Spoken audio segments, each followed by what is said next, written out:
Okay, there we go. There we go. That's better. Okay. How about that? There we go. Does that hurt? Yeah. Are we there, baby? Nothing like starting off with a bunch of distortion, right, guys? I love distortion. Yeah, there we go. We can see everybody now. Hi, everybody. I'm Nick Nothing, and you're not. Yeah, buddy. Tonight we've got Prymer. One of my favorite fucking bands in the whole fucking world is Prymer. They live way out in the sticks, and they're fucking goofballs, and they fucking rock, man. They rock their asses off, and they write music, and they live together, and they're really good friends. I think you guys like each other, don't you? No. No? Purely co-workers. Oh, my God. It's going to be a long night, you guys. Anyways, tonight we're with Prymer. We're going to sit and talk. Fatally Live. This is episode 31 of Fatally Live, you guys. 31. 31. Can you believe it? And we actually get to do the things that I've always wanted to do because I have help now. I don't have to, before all these other episodes, except the last one, but all these other episodes, I'm doing camera and sound and everything. And so, and I wanted to sit and talk to the bands, but I usually didn't get to.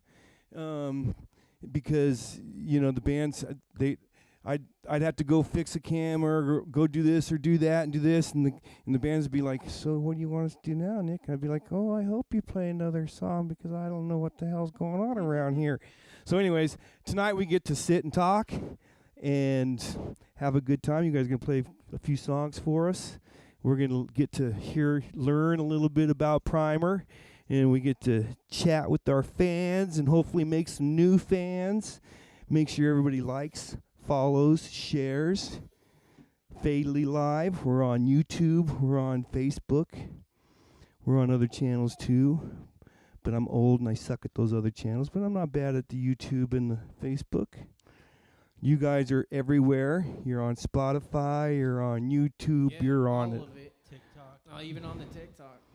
When's your next show? Let's get that out of the way real fast. May 9th at the Ship with Velvet Daydream and Blacklight Animals. And the cool thing is the Velvet Daydream guys are some fellas that are actually younger than us that have been touring in Colorado, right?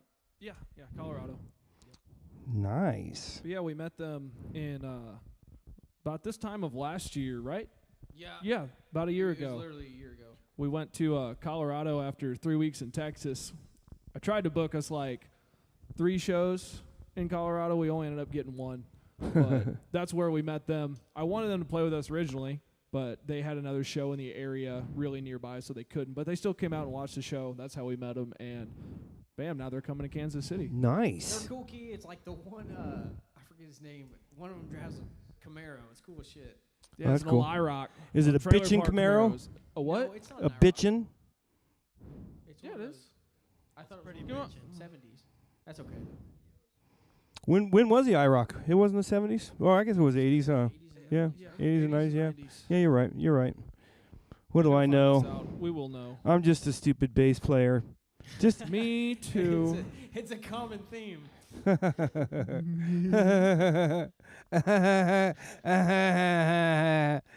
So anyway, No, all jokes aside, this behind us here, this house, that's an actual photo of our house. That's where we live, right? yep, Pretty much. that's a barn, right? That house might be a little nicer than ours. Nah, No, kid. actually, so we're going to do a fun game. First person to guess what movie that house is from gets a free back rub from Dylan Carey back here. I'm not giving your dad a back massage. Nobody will guess, I bet. All right. I don't know, man. Josiah was right. Surprise, It's a 70s. surprise. It's a 70s Camaro. Right? I don't know what package it is. They're but good yeah. kids, though. They're really good kids. Hell So- yeah. So They how got long have you guys? mustaches and shit? How long you guys been a band? 5 years. 5 years? All 3 of you? 2018. So Kinda. was it 2018 or 2019? I think it was 2018. That's 7 years. Rough. Well, we're just Yeah. gonna have to start from the beginning to make this Okay. all make sense. You're- So Day one was me kind of playing by myself mostly. I'd play at parties and stuff on trailers and playing cover songs and stuff like that for a bunch of hillbilly kids. And then it got to where it was gaining enough traction, and I say that term loosely, for me to want to pursue this more in depth. So then it was his brother. I got on board to play drums at some of these parties, and then we did that for a little while until we actually started playing bigger shows. But then I actually think April was our first show because we played it in that field party. Are you talking when I was around? Yes. Yeah. And that was, let's see, 2016. It was April, but I want to say it was 2018. 19. Would have been 19. Yeah, that sounds because I right. came to Warrensburg in fall of 18. And it used to be, our band name was Josiah Smith and the Poor Boy Special. I was also there that night. You were there that night, but you weren't in the band. No, I Right, wasn't, but yeah. I was there. We had to pester Dylan for a long time to join the band. Well, that night he was actually interested. He's like, I'd want to do this. And then I was like, well, there's already a bass player, so. Fun fact, I started as the bass player. Yeah. And he started as the bass player. Yeah. Which most of the people watching probably know that right now, but for those that don't. Were you wanting to start a traveling band? Actually, I was a bass player before and after Dylan. So, Confuse everybody. that's funny. So since day one, I wanted to take it as far as could possibly go.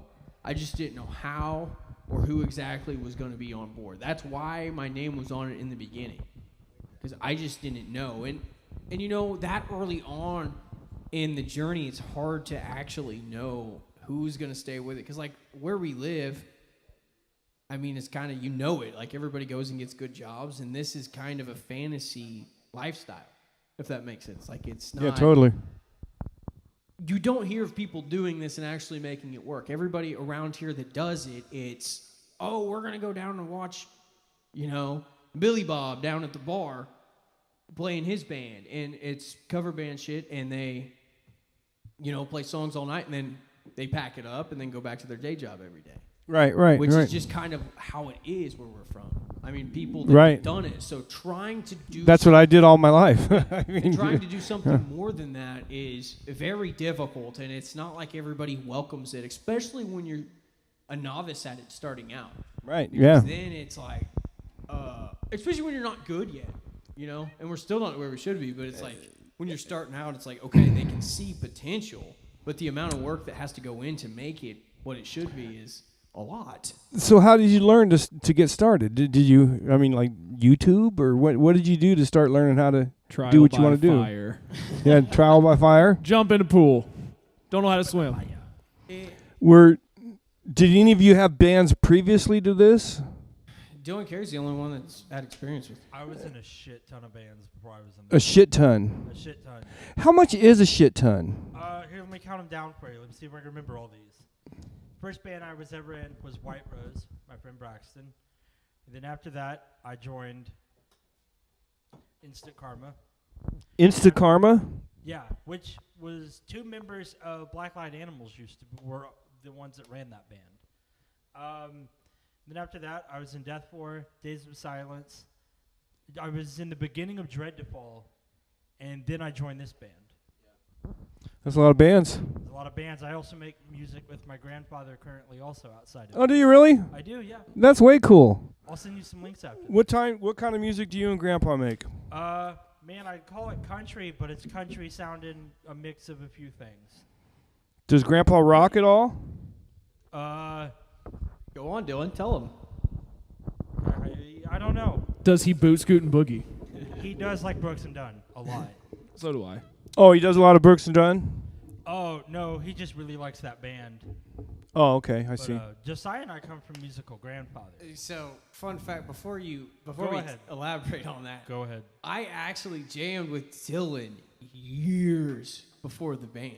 There's He videos was- of it on Facebook. He was the second. No, this was before that. That was before that. So yeah. he was the second drummer that I've ever played with. I was a freshman in high school, right? Or no, I was in 8th grade, I think. I don't know, because it was Shadow Day I met you, so I don't even think I was a freshman yet. I was in 8th grade, so I was only playing guitar like a year at the time. And I played down in, Dylan Carey has this creepy basement. It's got a drum set in the corner. My dad did. I had a Line 6 amp, the Spider ones, and I had to dime everything on it to get it to compete with the drums. Like I had to roll everything. Right. Insane mode? Yep. And of course, insane mode. Monster Energy? And I remember something that Dylan Carey's grandfather said that has always stuck with me, which if you know who he is, this is funny, but he comes downstairs, pulls up a chair, sits down. Sits down, crosses his legs, and he introduces himself, and he's like, "Now, Josiah, a lot of guitar players come up and down these stairs to play with Dylan. What makes you different?" And that's something I've always remembered. I'm not even joking. That's what he said. I've always remembered that. What'd you tell him? One way of intimidating musicians. What'd you tell him? No, it was rhetorical. It wasn't a... You respond. If you met his grandfather, you would understand a little bit better. But it wasn't a. What'd you tell him that made you different? It was. I didn't tell him anything. Oh. I just sat there. Fuck off, old man. No, I was never that way. It's a cowboy question. You don't answer that. Yeah, it was. It was one of those little bits of nuggets. He came downstairs, and I think he saw that I was a little different than a lot of the people Dylan's played with, and I think it was him just being like, "Here's this nugget. Just think about this." And then walks away. Because those are the core moments that made me who I am. It's little things like that. Right on. Yeah, right on. I think about that all the time. Anyway, I wanted to say that about your grandpa. Sorry. Yeah, no, you're good. Fitness is a huge part of your guys' band. Yes, it is. That's something I've noticed about you guys. Wait. Let's back up a minute. The first time I saw you guys, a year and a half, maybe 2 years ago. Where was it at? Was it at Vivo? I think it was a Vivo. Okay, yeah. Soda on the floor. Which one was it? God, I don't know. Was that the one with the Josiah climbed on top of a speaker column. That was the eggnog chug? It might have been the eggnog chug. You used to climb on shit a lot, though. I did. I used to. Honestly, I chilled out a lot. You climbed on top of the eggnog chug, or on top of the speaker column, and you're a good 10 feet, 12 feet up in the air, and then you got on Dylan's shoulders, and you guys ran around the bar jamming. That was pretty cool. Yep. You might have done shots while you're done doing that. Did. Yeah, that's back when we were drinking. Yeah. And I think I might have done shots with you. Yeah, I think you did. I think we have this on video. Yeah. We have We pictures. do have We this. have pictures. And I mean, I was blown away because you were so energetic, man. It was almost like there was two Angus Youngs on stage. That's cool. And I was like, God. And I think Amber likes taking me to concerts just to watch me sometimes, and you guys got me so pumped, and you do every time I see you guys, I get so pumped up, and I can't sit still, and that just blew me away. But every show you guys are like that, and I've noticed you've got to be into fitness, man, because you you do squats with Josiah on your shoulders and shit, Yeah. And it's just funny, and also I've noticed in your videos, like when you're traveling, you guys eat cans of tuna, and stuff like that. You're not eating Frito-Lays and stuff, and I just pick up on stuff like that. So well, it's kind of multiple reasons for that. Number one is being on the road is just hard. You don't sleep worth a shit. It's hard to get anything decent to eat. And when you're not sleeping and you're not eating, you just feel like shit, and it's hard to go play your best show when you feel like shit. So we'll bring like a Blackstone flat top griddle with us, and we always sleep in Walmart parking lots because they're the safest and nobody messes with us. So. And they don't care if you do. It used to be Planet Fitness parking lots until a lot of them have security. It'll come kick you out. Oh, I didn't know that. And we had some people come by and roll down the window like, "Are you guys the taco truck?" We're out grilling burgers behind our bus in the Walmart parking lot. It was great. Why, do you have a taco? We sure love one. If we would have had more meat, I'd have been like, yeah, that'll be $5 a piece. Oh, man. You got to do what you got to do out there on the tours, man. You got to get that dollar. We'd go get one of those, what was it? Was it one of those 3-pound things? 2.25. But tell me about the fitness. What do you guys Do you guys do a regiment together, or like On tour, yes. When we tour, we on tour you do? What do you do? Like is it like all like calisthenics, or do you have like some type of? Do you go to a gym or something? Yeah, we have Planet Fitness memberships. Oh, okay. Well, these guys have Planet That Fitness helps you memberships. shower and stuff on the road too, right? That was the main reason. But then it's like, if you already have the membership to go, you might as well use all the other benefits. Right, sure, yeah. But it is a make or break. Like any other bands that tour, I would highly recommend getting the Planet Fitness membership, just for the simple fact of you have a place with AC that you can shower. And that's a huge thing, because like either you're going to have to bum around and couch surf and stink and try to or stink, dude, which is not okay. That's not okay for anybody. Traveling your deodorant. Traveling musicians, male or female, can be some of the stinkiest people on earth, not dude. us, though. Well, it's hard not to Woo! be. Especially when your bus doesn't have air Man, conditioning and it's September in South fucking Texas. Man. No, man, having the ability to go shower anywhere or anytime, because everybody has a Planet Fitness. I mean, there's one in Warrensburg. So Right. it is such an important thing to have that, because otherwise, like some of these truck stops you can shower at, but what, like our friends in Empty Graves were saying, it's like $15. It's like $15. Oh yeah, to shower there. yeah. Plus, there's a lot of creeps at bus stops. Yeah, I don't like bus stops, man. So it just makes sense to. It makes sense to just go to the gym and shower there. No, that makes a lot of sense. You know what I mean? And plus, you feel better. Like, you just feel way better. Everybody, once they do it, it's like... Okay, exercising makes you feel good, dude.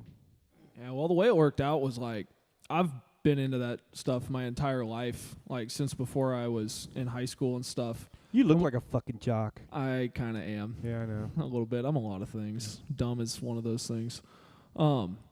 But we were getting ready to go on this tour, and I'm like, so we're going to have plenty of downtime, and we're already having Planet Fitness memberships, so boys, we're lifting weights. That was kind of like, come on, guys, we're doing this. I wrote it all up. I was like... Did you get them started? Yeah. Yeah, that's cool. Yeah, I'm very proud of that. And that was kind of at the beginning they fight of it? our... No. Well, I've always been active, though, my whole life. Oh, that's cool. I've never went to a gym, but I was always, even when I was drinking the most, I always did push-ups and sit-ups every single day. You had and I've that been elliptical running for machine. years. That's cool. I've been running for years. That's From the something cops. I've always done. From the cops. Right. I don't have too many of those stories. Like, really. I've got a couple, but all mine end in sadness. Crying and stuff. Yeah. I've had some game-worn stories. You guys hunt? Yeah. Very All much of you? so. All three of you? Not as Josiah. much anymore myself. Do you hunt? Do you hunt regularly? Yes. Yeah. So like, do you guys like eat the meat throughout the year? Oh, absolutely. We can talk all day about this. Yeah. That's the only thing we care about. So like, because you live together, so does that feed you throughout the year? No. We don't have enough. You know, a deer is not as much as people think it is. Like, I shot 2 deer last deer season, and that meat's gone. Mm-hmm. You know, it doesn't unless you're one of these guys that goes elk hunting, which we don't. I mean, an elk is a lot of meat. Stop throwing away the butthole. Yeah. And we eat about all of it. We don't eat the butthole. Dylan Carey fought me last time. He's like, give that to me. I'm like, Eat no. plenty of ass. Don't let him lie to you. Oh, shit. No, we do. I've been hunting literally my whole life. Yeah, you grew up hunting. Yes, my whole entire life. Which my dad was like, you're going to be a man, son, at a very young age. So I was shooting a 30-06 at like 7 years old. That's cool. Yeah, I have a lot of good stories about that. But I've been in the woods literally my whole life. That is cool, man.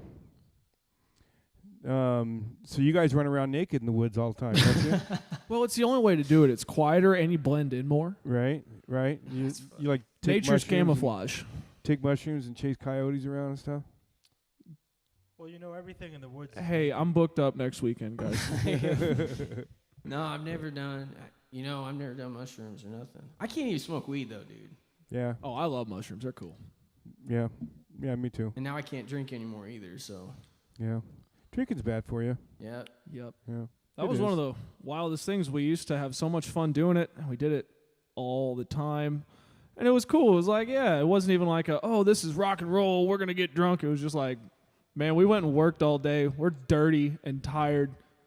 I want a beer. I earned this beer. And nothing is better after working all day. Oh yeah, then beer. Yeah. Ice cold Coors Light. No. Yeah. So I have been sober for almost a whole year.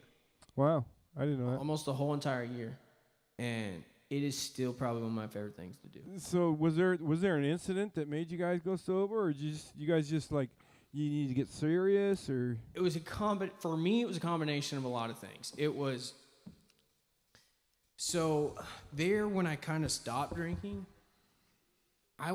It's not like I would get anything crazy, and I kind of had other things in my life straightened out to where I wasn't as wild, but I would not sleep.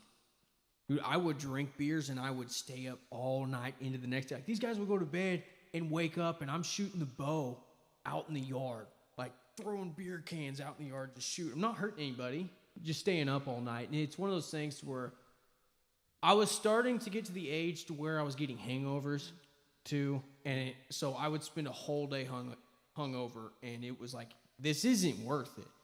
And like I said, I still love it, but then I had to ask myself, like, most people say they want to do this music thing, but nobody shows it with what they're willing to sacrifice. Right. And it's one of those things, like, it was one of my favorite things, and it still is, but then it's like after shows, it would enable you from driving, and it would. We'll talk about that later. It was one of those things, you know. It was after the show, you pretty much can't drive, or you shouldn't drive, I should say. And it was making everything else in your life was just starting to not be as good as it should be. So it's like, where are you going to trim the fat? What are you going to sacrifice to make this thing the best it can be? Especially kind of creeping up into your 30s. It's like, okay, we're going to have to make this work. We're going to have to give up certain things. And for me, it was alcohol. That's just what it is. And I'm not saying that I'm going to stay sober, though, not drink beers the rest of my life. I just said I have to at least make year 27. I can't touch it. You know what I mean? I have to just put my nose to the grindstone and just go and do everything I can do to better myself. And everything in my life has been significantly better. So it makes it kind of hard, like when the evidence is like, okay, everything's better. Why would you do it again? You know what I mean? Yeah, that's smart, man. That's awesome to hear you think like that, to hear you think out the process and hear you think out your life that way. And nobody does that, you know? It's because the thing is, I've read so many books about musicians, so many autobiographies, everything. And at the end of it, the ones that are still alive had to get sober, at least get sober for a while. Right. Every single one of them. So then you look at that and you're like, okay, what is the best strategy here to succeed? And then you're like, if I could get ahead of that curve before everybody else, everybody's in their 40s or something by the time they get sober and realize this is a problem. But they also had success at a much younger age than we do. Right. So you look at that and it's like, why would you? I have to give up that to get ahead of the curve because it would have been an issue for me. Like if we took off when I was 23 years old, if we would have skyrocketed into success, right, I would have been a fucking train wreck. Dude. Right. Yeah, me too. Chaos ensues. that would have been a trip. That was a rough year for me, but there were so many crazy stories, and it was just becoming a problem. And one of my favorite things to do was get hammered and go play.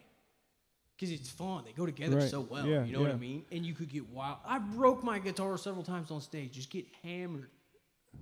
And just smashing it, swinging it around. And I don't know. It's one of those things you kind of have to look in the mirror and be like, is this who you really want to be? Right. Is this who you want to be known? Is this what you want to be known for? You know? Right. And I mean, so that's kind of why I had to make the decision. Like, you got to stop this, at least for now. I'm not saying I can't sit around the barbecue grill one day and listen to Toby Keith and drink a few beers, which is one of my favorite things to do. So but it's not this day. It's not right now. When you made that decision, did you approach the band and tell them, "Hey, this," or did that just kind of organically happen? So I'd been telling Josiah for X amount of time, "Hey, I'm pretty sure we're alcoholics." He'd be like, "No." He'd be like, "No chance. We only drink when we listen to Toby Keith." We don't go to meetings. The moment I knew I had a problem was exactly that. We only listened to Toby Keith when we were drinking beers. Only. And Spotify, what do they call it? The Spotify Wrapped. Spotify Wrapped said Toby Keith was my #1 most listened artist. I was like, okay, this may be an issue. Yeah, But no, man, one of the things that kept me, while we're talking about, one of the things that always kept me with the mindset that, like, I don't have a problem or anything was because I could always have the discipline of stopping for a whole month every year. So every year since I was 21, I went 30 days without drinking. I always did the sober month every single year, and I always did it. I didn't have to cheat or nothing. It was one of those things I always did. So I'm like, okay, I'm in control because I can take that 1 month and say, I'm not doing it. I've been really good at when I say I'm not going to do something, I don't do it. Yeah, I've been really good at that my whole life. So it was one of those things and I still, in comparison to a lot of people, would say I didn't have a problem. It was one of those things. It was like, this is holding me back, and everything in my life that's holding me back from accomplishing what I need to accomplish needs to go. If that makes sense. Sure. Yeah. We should probably do a song, fellas. Yeah, let's play a song. Yeah. I'll get out of your way. What's this song called? Ain't all that. I can't use that word. This song is called Ain't All That. Ain't All That.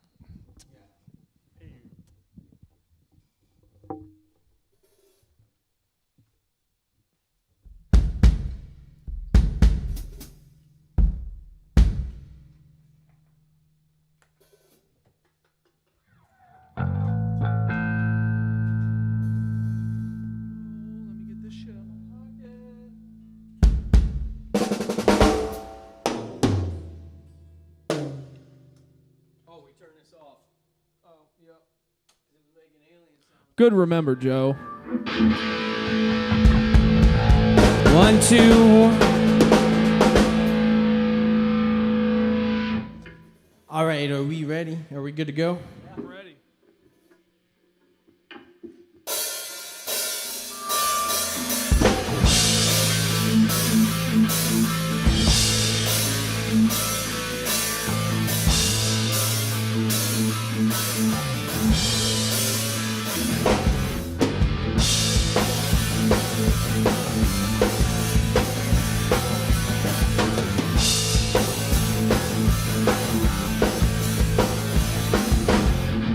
Take my time, what you want it well. Doesn't even matter, you can do it yourself.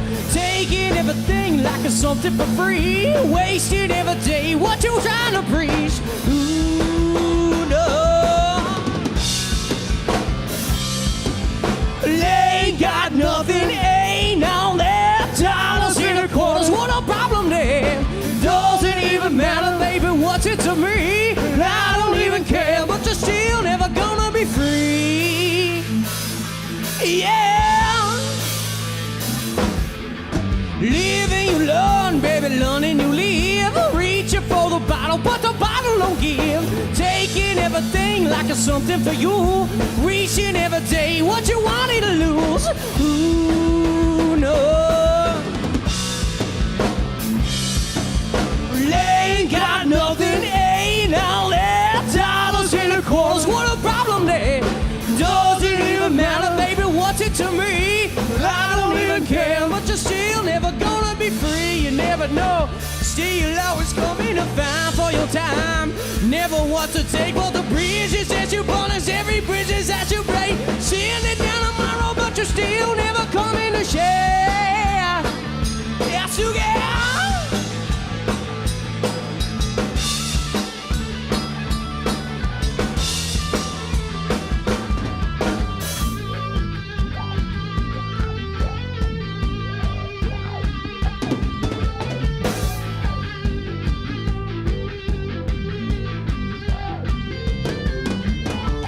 Take your time, what you wanted to wear. Doesn't even matter, you can go straight to hell. Taking everything like it's something for free. Wasting every day like you wanted to see. Ooh, no. Ain't got nothing, ain't all that. Dollars in the quarters, what a problem there. Doesn't even matter, baby, what's it to me? I don't even care, but you're still never gonna be free. Ain't got to get.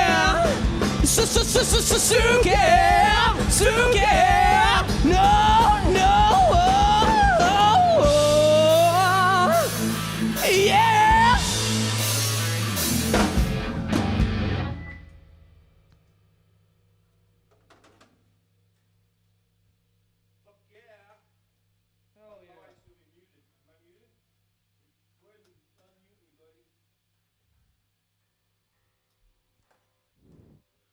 Fuck yeah. Fuck yeah. So that was actually the first song we wrote as a three-piece, just the three of us. Well, that's very true. I forgot about that. It's one of my favorites for that reason. It's a badass motherfucking song, dude. Thank what you. that is. Man, you guys fucking rock. Thank you. You know, I actually like it a lot more even in my basement. We are cooler in basements. We're very much a basement It's kind of fucking band. Badass. It's one of my dreams has always been to play like some sort of house party where we're in the basement. It's just packed with people. I went to college for a while, so you know, them kind of parties. Sounds like fun. Throw down in a basement. Where'd you Pack go- it full of people. Where'd you go to college? UCM in Warrensburg. Warrensburg. Yeah, I went to college for like 5 years. I didn't graduate with shit. Deadbeat Luckily- dropout. Nothing but a Beauty loser. School dropout. Yeah. Right on. I could have done well for myself. I really could have. I didn't want to study. You guys got that old 70s and 80s power trio feel that I love, man. You know? You don't I hate musicians always hate it when you say that you sound like this, you know, but so I'm not saying you sound like that, but you just got that energy, that power trio energy that I love. I'm a power trio guy. I'm a power trio bassist, you know, and I have a bias towards trios, you know. I just do, and you guys got that. It's more powerful that way. If you ask me, it's more powerful. That's cool. It's very nice to hear because it's something that's kind of hard sometimes because it was a big transition to go into always being. Well, there was an era. These guys weren't in the band where we did three-piece stuff for a while, and it was fine. And it's the second time this band has kind of been in a three-piece formation. But then when it started, like the name change came along because we eventually. What year was it that we changed the name? You mean wait? Did you just say it hasn't always been a trio? Nope. No. So this thing started, like I said, it started way back in the day. It started with me just playing on trailers, and then I got his brother to play drums. Yeah, I knew that. So then, after that, it was then But we... there was never four guys. No, there was four guys. No, there was four guys. So it was like then that, and then that's when it was just us, and then eventually, my buddy Josh was my buddy Sam, and then Sam didn't take to it, so then my buddy Josh started playing bass. Joe was just like, hey, friends, learn how to play these instruments. Yeah, I need it a was band who's literally like, come on. orchestrating like all your friends, be like, hey, like learn how to play. We're playing simple songs, like play the bass, 4 notes, let's go, let's do it. Right. And it was a lot more country back then too, but so then it what was he? It was Dakota. So it was just the three of us. Then Dakota, his brother, was like added Dylan Voss to the group chat. Yeah, I was kind of pissed about it. That was awkward as fuck. Didn't ask nobody. He's like, I found this other guy to play guitar. It's like, that's not good. What are you doing? You can't just add this guy and join him in the band. It's like, it's not how that works. And anyways, then I was like, well, you already invited him. We might as well see what's up. And then he ended up sticking around. It was kind of funny how it worked out. Well, for continuity's sake, I met Dylan Carey's younger brother, Dakota, when I was at UCM. I had just moved up there. I'd been there for 1 semester. I was a junior in college living in a dorm because they didn't take all my fucking credits. So that was awkward. I turned 21 living in a dorm with a bunch of 18-year-olds. And Dakota... yeah, it wasn't fun. But then I met Dakota, and he was like, hey, yeah, you should come out and practice with us. I'm like, I ain't got nothing better to do. I don't know anybody here at this college. Fuck it, let's go play some guitar. And then I get there, and I find out really quickly that he didn't really inform anybody about this. And I'm just sitting there in a stranger's house like, waiting for Joe to show up. Oh, late as usual, yeah. But it all worked out. So it was cool. What was your experience walking into that the first time? awkward. Yeah, exactly like that. I really just kind of was like, okay, well, I don't know any of these people, and We haven't really talked about this a whole lot. no, the thing was like, nobody really decided to like talk to me about anything. Not even fucking Dakota. Dakota just clammed up for once then too. So I'm kind of sitting around. I'm pretty sure Josh was there, Mark and Kayla were there, and I just didn't know what to do with myself. Your Epiphone was sitting on the couch. I was like, is it okay if I play this? And everybody's like, yeah, I think it's fine. I'm like, okay, well, Dakota brought me out here to play guitar, and no one wants to talk, so I'm just going to play the guitar, and hopefully they'll be like, well, Dakota at least understands that this guy does know how to play a guitar, because it'd be real awkward if I didn't. But, yeah, I didn't really have any thoughts. I was just like, damn, where's this Josiah dude? Because you were always late for practice at that point in time.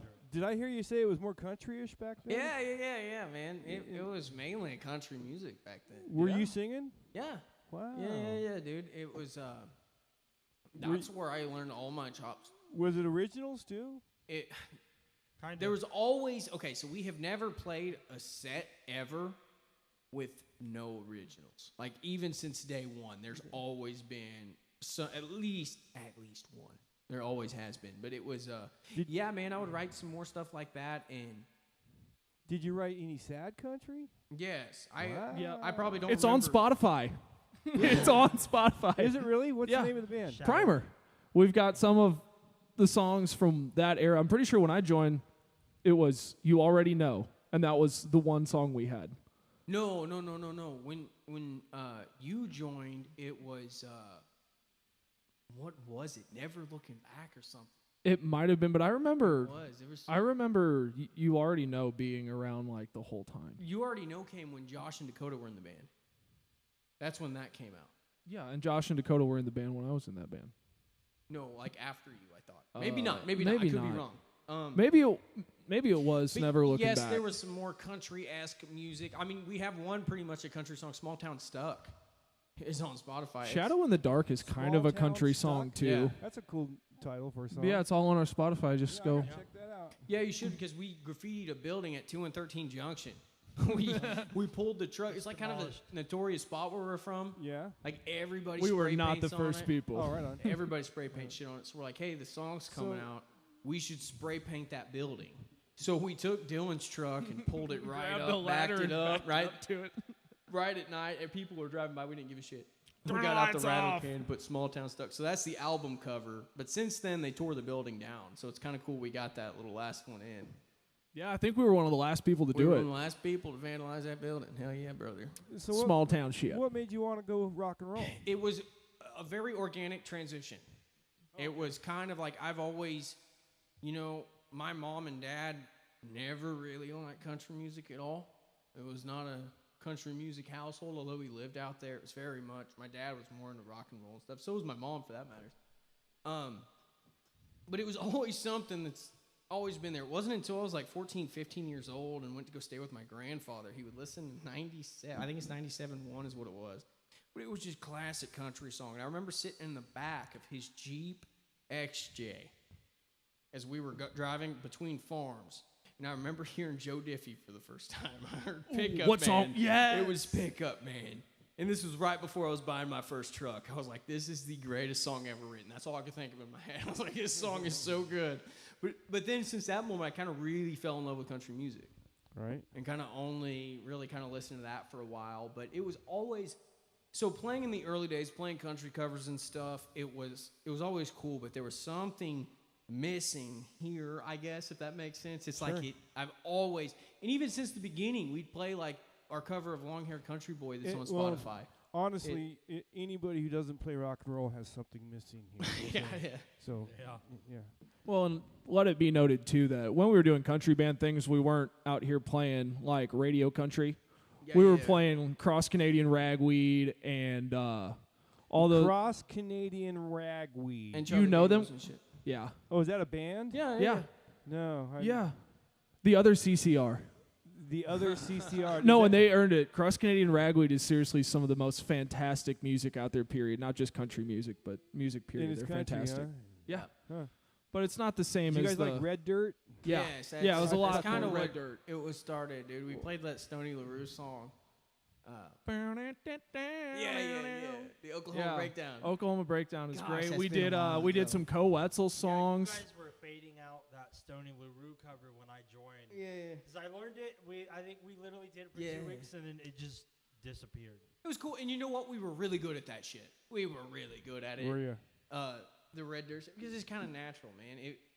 It felt right at the time. You know, still learning my chops as a vocalist, too. That was a good genre to be singing and stuff. Sure.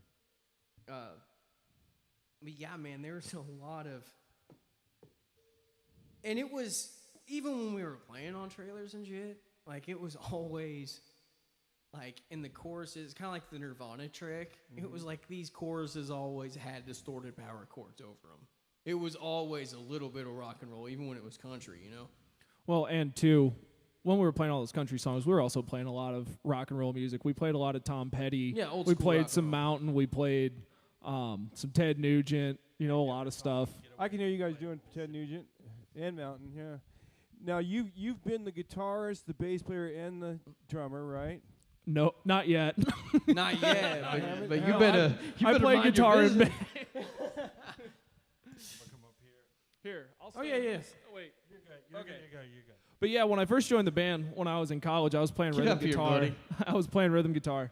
So we carry And everybody. then about after a little less than a year of that, the fall semester was coming back around, and I was like, guys, I got to go to school, man. I'm paying for this shit. You know, I can't do both. And then X amount of time later, like a year later, I was talking to Josiah. We weren't as tight then as we are now, but we still kept in touch. I come out and visit every once in a while when they were practicing. I really missed it, so I was like, I got to go see what the boys are doing. I went and watched some of the shows when you guys were three-piece with you and Joe and We watched Josh. 2 And of them. yeah, and whenever I went and saw those shows, I was like, God damn it. This is so cool. Like, I was always so proud of you guys when I go watch those shows. But And I was talking jealous. a little jealous. I was like, man, this is cool. I wish I was still a part of it. But lo and behold, our friend Josh had to take a adult job, so he couldn't be in the band anymore. And Joe was like, man, I don't know what I'm going to do. And I said, well, shit, bud. If I can play on 6 strings, I can play on 4. Let Josh see if he'll let me play that bass. So I came back just for one show, and played bass. And then right after that, Dylan Carey joined the band playing bass. So I went back to rhythm guitar, and that was that for a while. And then we had some more, drummers didn't work out. And Dylan was like, well, I guess I could play drums in this band. So it You would, know what's funny? Hold on, because we're on this one. It's my turn. Hold on. All right, go ahead. Because I had a feeling my time was coming, so I had to come up here. But I also had the same experience of seeing them 2 or 3 times before I was in the band, and I was like, wow, dude. And saw you at the Hideaway when it was packed, like Yeah, we packed that place out. 2 or that one 3 time. times, and then I joined the band, and then no one came when we played the Hideaway. Turn that shit down! Oh, That figures. That's too loud! yeah, but I don't know, when Dakota was in the band, whenever our last drummer was in the band, I always had to like co-write the drum parts with them and be like, hey, try this here, try this here, this will be the thing here. So by the time that I joined to become the drummer, every time when I learned all the past songs, I was like, shit, I co-wrote this one, and I co-wrote this drum part. Shit, I wrote half these drum parts. But except for the ones that were before I was in the band, Dakota Wow. gets all those. Wow. It was funny because Dylan Carey has always played drums and played drum before. So it was kind of funny because when our last drummer left, we're like, okay, we have decisions to make. Like, we're going to have to figure this out. And then we actually tried having Dylan play, and he was like, nope. Like, I play bass in this band. Dylan Carey was very much like He sticks put his his sword stick in the I ground. got to be in the front of a band that actually people like really interacted with. Like, Yeah. got to do this sweaty rock and roll thing, Yeah. and I got to be up front for it. I just wanted a little bit more time, but I was unaware what would come when I said, I'll stay up front. And I regret that decision quite a lot. Oh, really? Anyone who wants to be pissed about that statement can be. I don't care. Oh, I'm not A pissed whole about era it. of the band that was kind of shit was because of me. Well, I hope that didn't distort it. I just felt like I better should say you that than really me. into the microphone. Sorry. That's okay, man. I Honestly, really wanted that to be heard. it wouldn't be what it is if we didn't go through that era. And we don't have to talk about names or logistics. It of any trauma of it. bonded. Formative all three of us. years. Trauma bonded. It trauma bonded us. Trauma bonded girly pop. But after kind of going through some of the situations that we went through with, Well, speaking of which, you I remember you guys were on the road once, like in Texas or something, and you had like I don't know, like your motor stolen out of your bus or something. yeah, generator. Generator. We'll play you a song about that. Yeah, Now what generator? it was a Predator 5500 watt. It was one of those super quiet ones. It was $1,500. So is this like a generator that like gas power generator? Yep, that yeah, you and it use? was to control the AC because like the AC didn't work in our bus. Okay. So we're like, hell yeah, brother.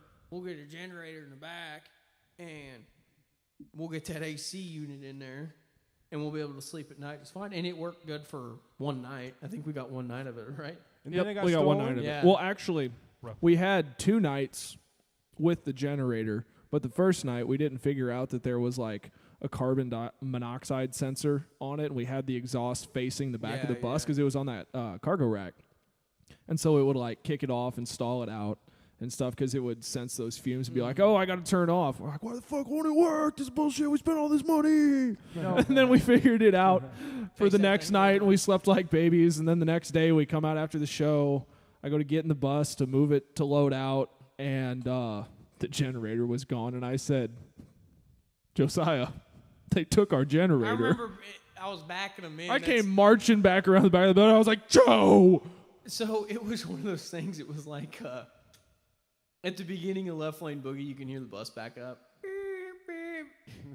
And then it's like, I think at the end of the song, I'm like, has anybody seen her generator or something? Because I remember him backing up this place called the Dead Horse, which is shut down now, but it was in San Angelo. That's why we shout out that town name in there, because that happened in San Angelo. Right. But as the bus was backing up, I remember looking at that cargo rack that we had in the back, and I was like, there is a big old generator missing off that thing. You know, one thing that we don't tell when we tell that story is that, you know what the generator was strapped down with? Go ahead, tell them. I'm going to say it wrong. Yeah, so we had a we had a bicycle lock on. one of those We didn't have like chains on it. fiber cable plastic combination lock ones because we were like, well, we need to get chains, but when we left, we didn't get chains. And we're like, well, shit, we got 15 hours of driving. We'll get chains on the way down there. And then we never got chains on the way down there. No, we never got chains. But we had 3 ratchet straps and then one of those locks on it. And we got one of those locks just to be like, okay, until we get there, we'll be fine. And then I think we had it backed up in the building or something. I think Well, that we figures. had it. It doesn't matter. None of it matters. But it was, yeah, either way, it doesn't matter. They stole our shit. And then the venue wrote us a bad check, too. They owed us $1,000 because that's back when we made more money at shows, too. Well, this 'Cause is we played all also. night. Oh, yeah. Because we played all night and, 4 hours, baby. yeah. 2 nights in a row, actually. That was Yep. for 2 nights. Yeah. 2 15-minute breaks, and that's roughly it. And so, yeah, man, they stole our stuff, and we wrote a song about it. Well, fuck around. You guys want to play that? Yeah, we can. I Yeah. have to. Before We're we talking answer about it. questions. Do another song, and then we'll talk for another 15, 20 minutes and do another song. Awesome. Amen. Right on, right on. All right. All right. I know we're talking about doing it at the end, but it's just like we're just talking about it. Kind of makes sense. Yeah. Since my mic's muted, can I just set this on the board? Yeah. Yeah. You should be fine. Oh. Tripped over my cable.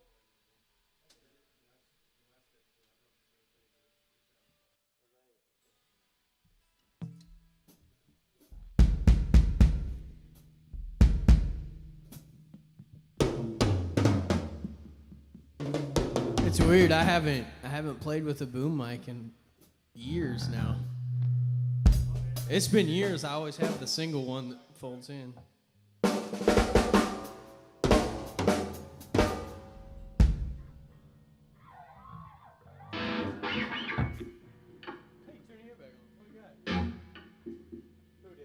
Somebody did.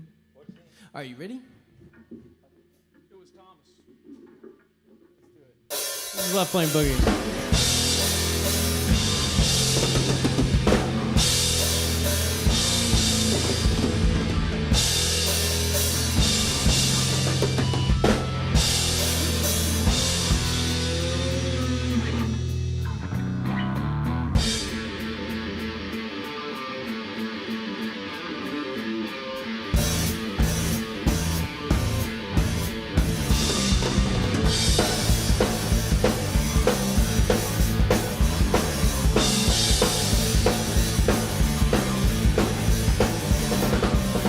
Loaded up, got a left lane boogie, looking for the song, but none's coming to me, no!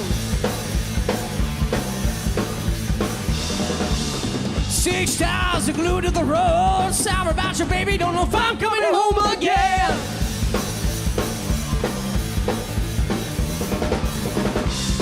But the rain keeps pouring away, still got a dream and it ain't for sale.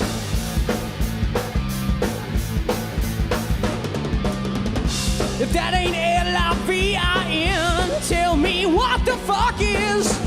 But we keep on rolling. Yeah, we keep on rolling. Yeah, we keep on rolling into the morning.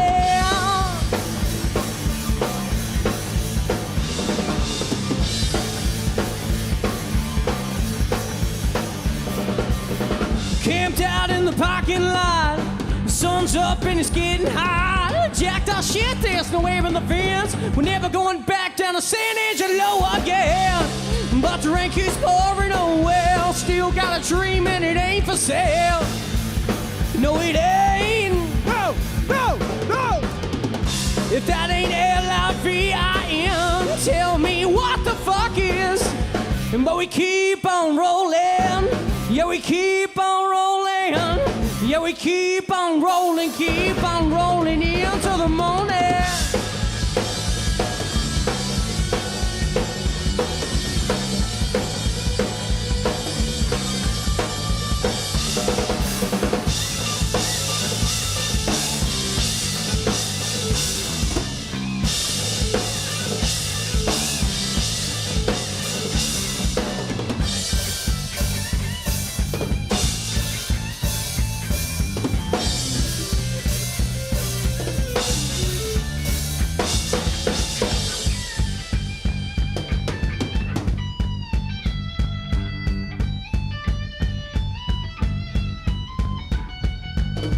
You can do this for hours, we've been doing this for days. Gone 2 weeks, I'm still trying to get paid. I need cash in my hand, I don't need to get laid. Push this bus all the way to the bay.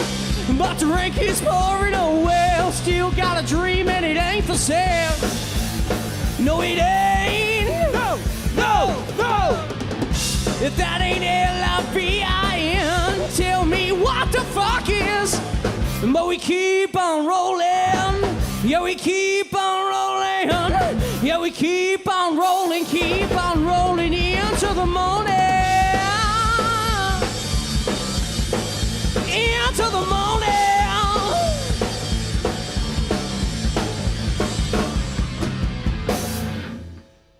Nice. Woo! Yes, sir. Hell yeah.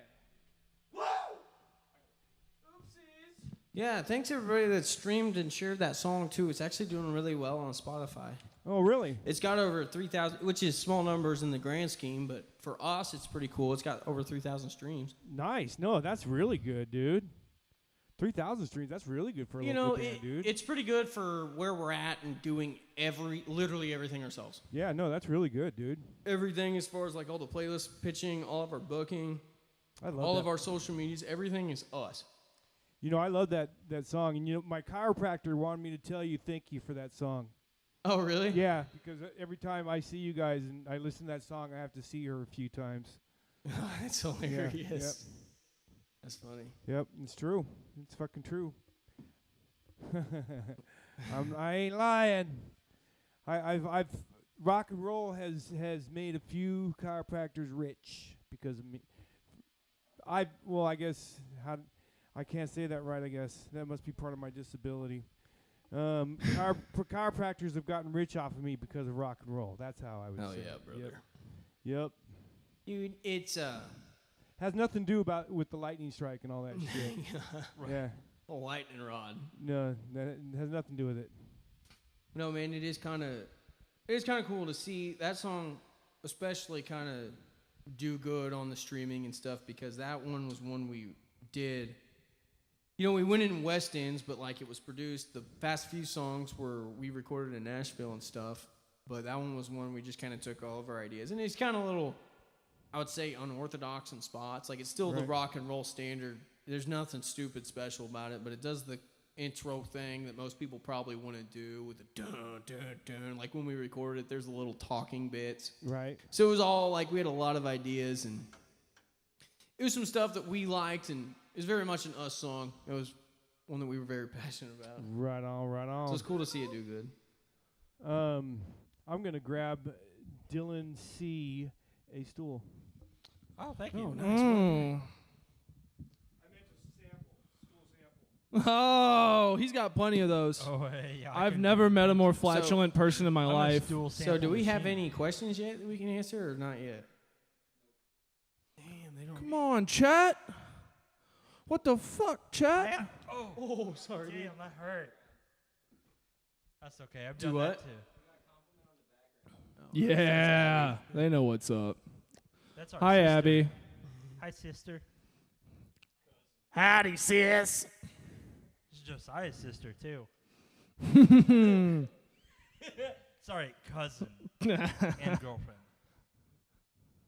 What's the difference? So we always make jokes, like, you know, we're all cousins here kind of jokes because we come from small towns, you know, where a lot of times everybody's kind of cousins. At least where I'm from, like, I think my mom had over 100 first cousins. Something, big old families, same families, couple families in town. So we always make those, you know, we're all cousins here jokes, and we made one of them in Arkansas and nobody got it. Oh yeah. That fell so flat. I'm pretty sure it's because we played a festival that was attended by people who did not live in Arkansas. Well, sounds like they didn't take their trip to Arkansas very seriously. That's okay. He's used to that. He likes it. Actually, he prefers a short stool. That's what we call him, Mr. Backseat. Yeah. Awesome. I missed something. You played a festival that was in Arkansas that was attended by people who don't live in Arkansas? It was like We're this. assuming. It was this. We had like this Battle of the Bands thing in Warrensburg to like go to this festival, but like all the bands that played went. It was kind of funny, but we ended up going to this festival. I forgot what it's called. Doesn't matter. We won't say it. Backwoods. Okay. It's a traveling. No, they just traveled with their Battle of the Bands. Yeah. Yeah, it was My like a bad. Battle of the Bands traveling thing, and we played this tent, and we drove all the way to get there, and we show up, and it's like, oh shit, we drove all the way to play in this little tent. It's this little tent, my and like God. It was so a there side was- stage tent. and there yeah. was bands for 3 days straight. Wow. Like 3 days straight, it was bands in the morning all the way to night. Wow. Yeah, So dude. so many people were used. So like the festival's right here, big stage. This tent's all the way over here where all the other bands were playing. Oh my God. It was so weird, Well, the other thing too is it was like a bluegrass and like psychedelic. Jam weed band. music. It was a jam band yeah, festival, yeah. which was great for Like me. a Deadhead Not the show or music, but something. you know, I'm with. all Dylan that. and I got Mason? to see the String Cheese Incident do an acoustic show. It was badass. It was actually really fucking cool, Chat, dude. 'cause it's not showing up. Is that just Yeah. YouTube chat though? But yeah, we That's saw not String Facebook Cheese, chat. who I didn't know anything about. Dylan was like, "These guys are cool," and I was like, "Okay." But it's not refreshing. I think there's a way to refresh it. Yeah. But yeah, then we saw this other band that played a couple sets before us. They were called Mr. Mota, MOTA. Super chill. It was awesome And band. these guys jammed harder than fuck. I don't know how else to explain that. These guys were seriously good. Like, I've never seen people take, like, I smoke weed music so seriously in, like, all the right ways. Their guitar player was just shredding balls. You remember that? Yeah. Yes. And he was just, like, It was pretty cool. stank face the whole time, just moving all over the this, place. like, I'm rag like, guy sounding I- music. It was like, cool. This is supposed to be mellow music, and it is, but at the same time, it is the exact opposite of mellow, what they're doing. But it's mellow. But the weirdest part about that whole experience was like, so they were used to bands playing all day. So what they do is once the band stopped, everybody would go back to their tents. And then once the band started playing, they would come out. But it took like 2 or 3 songs. They'd be like, oh, a band's playing. So by the time everybody got out there, you only had 2 songs left. It was wild. It was so weird. And then I feel bad for the people who DJ'd because it was also like a battle of the bands with DJs. So in between the bands, the DJ would play and everybody left.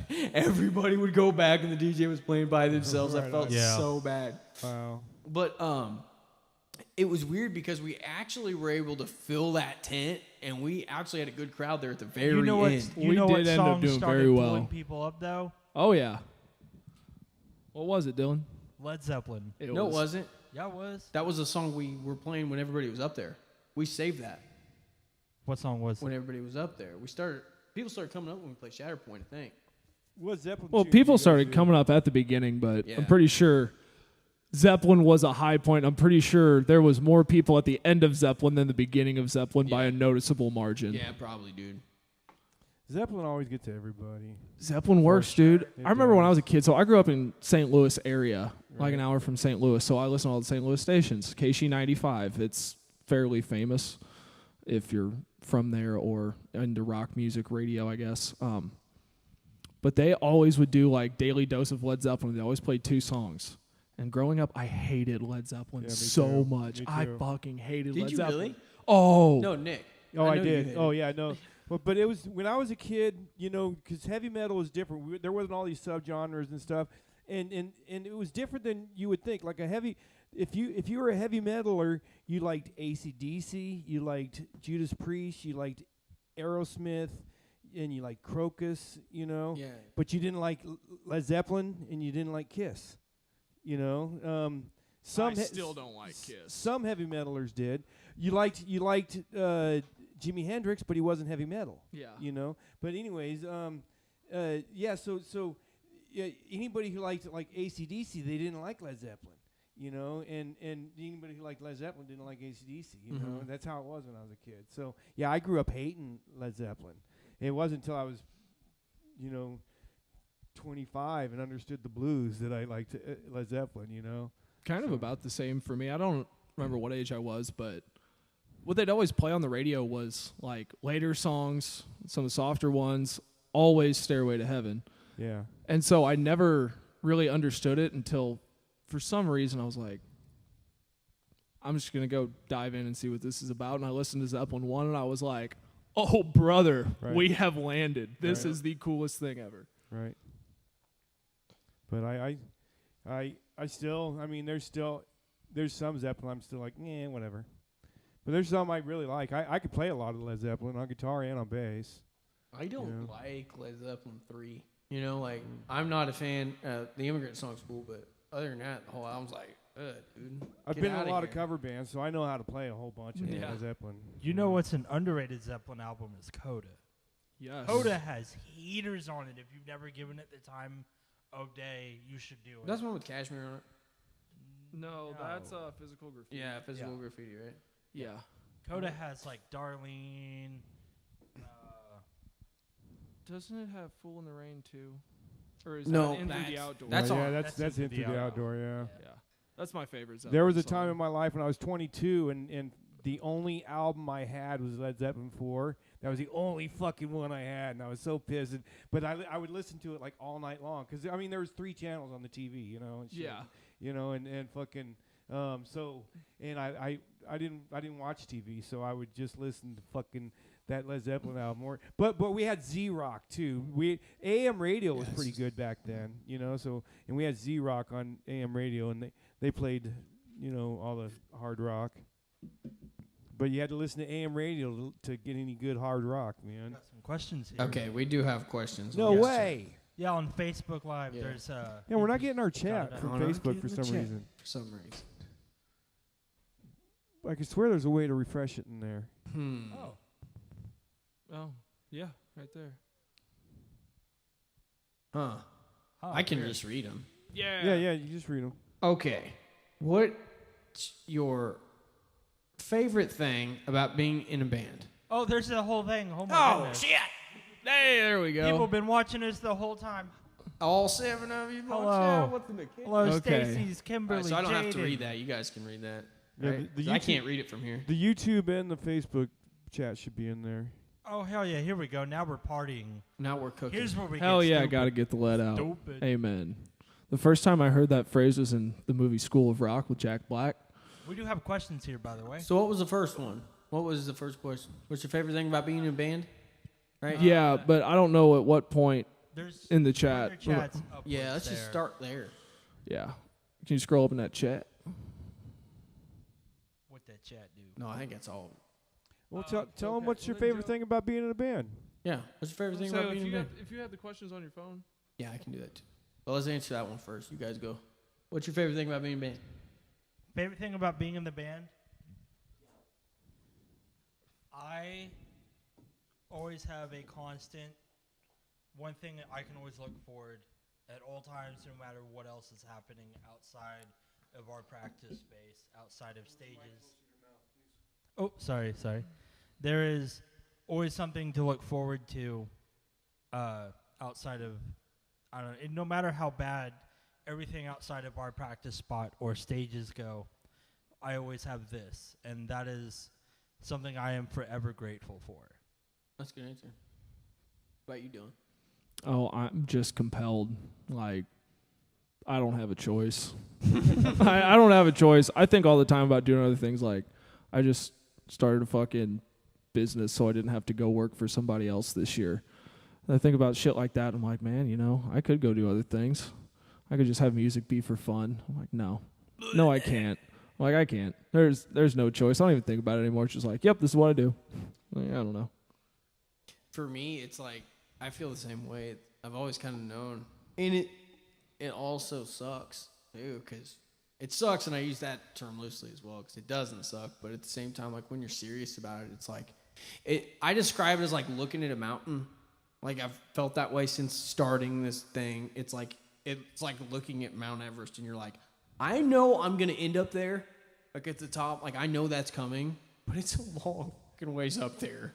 It's long. It's cold. I don't know how long it's gonna take. There's a lot of dead bodies. There's a lot of dead bodies along the way. Right. I just know we're going that way. We're gonna get there, but it's gonna be a long, dark, cold journey, and that's how I've always felt, man. But honestly, that's such a good feeling. I'm so blessed that I've had that direction since I was younger. Like, this is what I'm doing. This is what I'm gonna do. I'm so glad I have that instead of like wandering around and doing other things, like getting serious about other jobs and then being like, music's cool. What if I did that?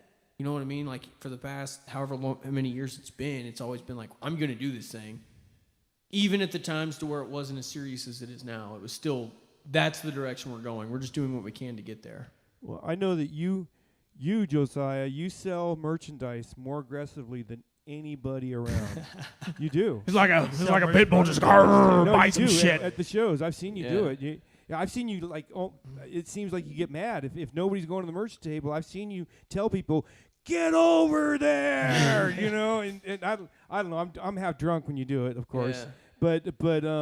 But I've seen you almost drag people over there and buy my shit, and it's just funny, and that's part of that drive you have, It's one of those things too, like with the selling merch, it's like you have to.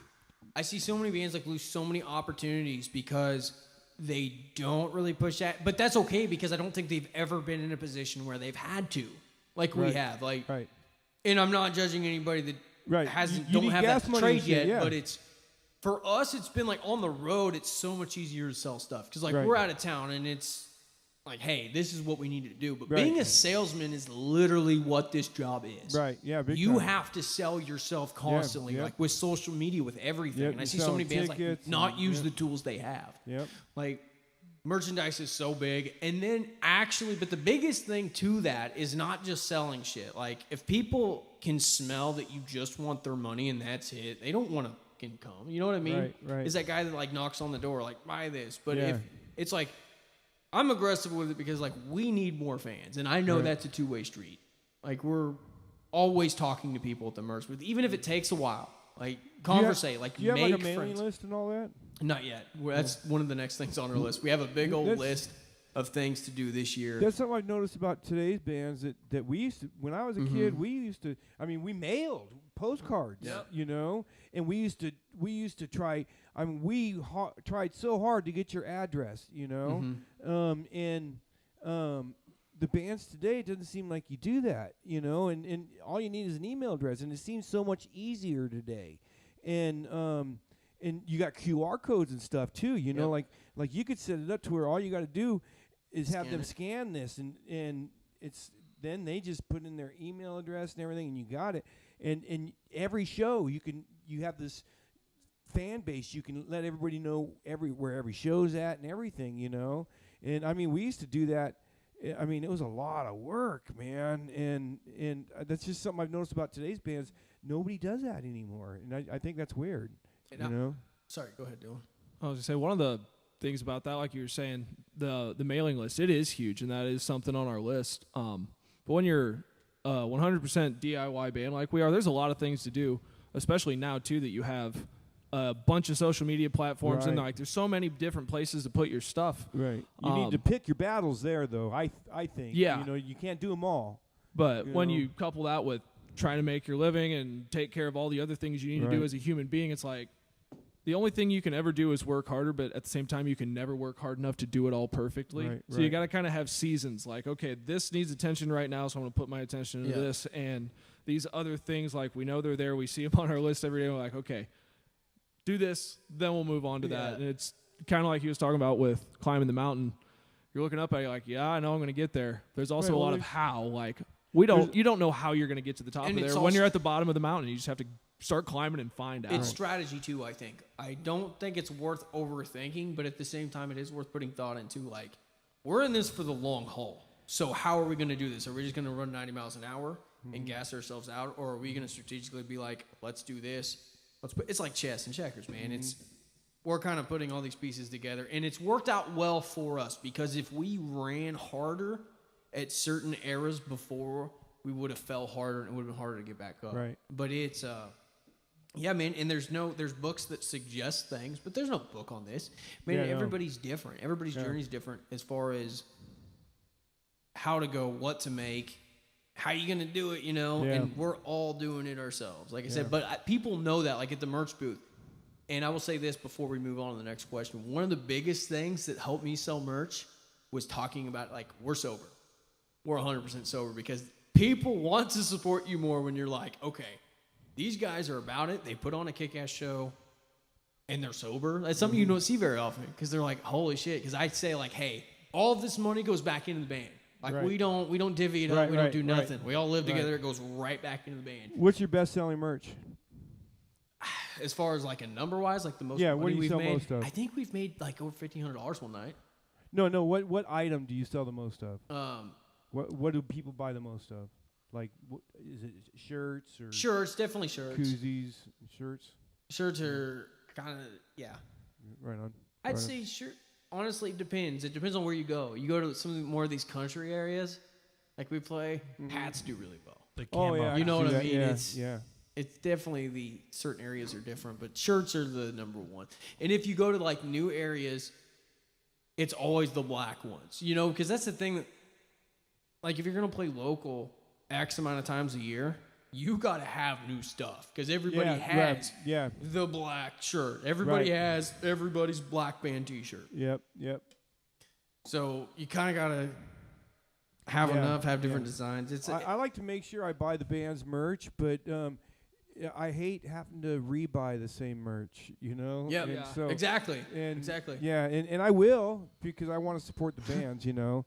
But I hate when I have to, you know. It's like, come on, you guys. Can you give I have 14 of these. Please, can I have something else, you know? And that's funny. What my dad does is he buys an assload of merch from us and he gives it to his friends. He's like, hey, it's my kid's band too. Wear it. That's for you. Or if they're going to come to a show, he's like, hey, give me some T-shirts so they can wear them to the show. And it's really cool. I try to think of things I can use that for. Like I have a lot of koozies because I can use them as microphone covers. Oh, dust nice. covers, you know, and stuff like that, you know. So I look at the merch. Since I have to buy multiple of the same thing, I try to look at it as stuff I can utilize, you know, and that'll work good in the garden, you know, or whatever, you know. Well, I think one of the things that a lot of bands miss out on is like have free shit at your booth. Oh yeah, free always shit. have free yeah, shit because that's one of the things that's like come with your name on it. And normally I Yeah. try to get everybody Yeah. to like follow us on social media. We don't have the email list yet, but I'm like, hey, can you please go follow this? Well, and come get a sticker. Like it doesn't matter. Look, I'm a business owner. You know Yep. that, right? And I'm really good at it. I don't know if you know that or not. You have been doing it for a long time. Yeah, and I'm good at marketing. If you can market and you got a product that people like and the people can talk to, and you're easy to talk to, you can make it, right? Yep. And so and I haven't answered my phone for a couple years. I have a service business and I haven't answered my phone for a couple years. That's hard to do. Yeah. And so let me give you a tip. And I'm sorry I'm doing this on your show here, but let me tell you. Yeah, go ahead. I got an idea for collecting, because I think the best thing you can do is start a mailing list. That's the best fucking thing you can do if you want to fill up bars. So get yourself a QR code, and that QR code takes them to a place where you get their name and their email address, and it may be like because AI is incredible anymore. Okay, there's all kinds of shit you can do now, right? Easy, you just tell it, you know, and you don't even need to do anything, and so you get their name and their email address and their zip code, okay? And that way, you don't have to bug them with every show you ever do. Yeah. You just if you can have it set to where if you're going to do a show within 100 miles of them, they're getting a fucking email, you know? And that would be so easy to do, and you could do it literally in 5 minutes probably, you know? I agree with that. And with the QR code, everybody has a phone, and they're drunk, and bam, you got it. you know? You got it. And it's free, you know? So No, that's good advice. That's really good advice. There's my 2 cents. That's really good advice. Yeah. And so QR codes I was using QR codes 10, 15 years ago before anybody was using them, you know. That's crazy. Because I knew it, and nobody would use them, and I was mad about it, you know. And I spent all kinds of money on printing, and I did it for years, and nobody was using them, and now everybody's using them. And you know, I was way ahead of the curve. That's really good advice. anyways, No, that's good. That's get good. yourself a QR code for collecting those email addresses. One of the next questions that was up there is, what was your least favorite thing about being in a band? The least favorite thing. Wow. Yeah. You go first. You answered good last time, Dylan. I might have to go last on this one because, Okay. I don't know. You're up, Joe. Least, okay. You take the lead. Least, Mr. Leader. my least favorite thing about Which being, camera am I looking at? It's one of those things. It's probably that there is some, like, we take it so serious sometimes that sometimes it's hard to enjoy the moment sometimes, especially doing it sober now. It's hard to just kind of sit back and be like, enjoy the little moments, because you're always thinking ahead. Like, okay, after this show, we're going here, we're doing this, and there's always, it's like what people say, it's like owning a farm, you know, there's always something to do. It's the same as being in a band, you know, there's always something to do, whether it's writing, recording, social media stuff.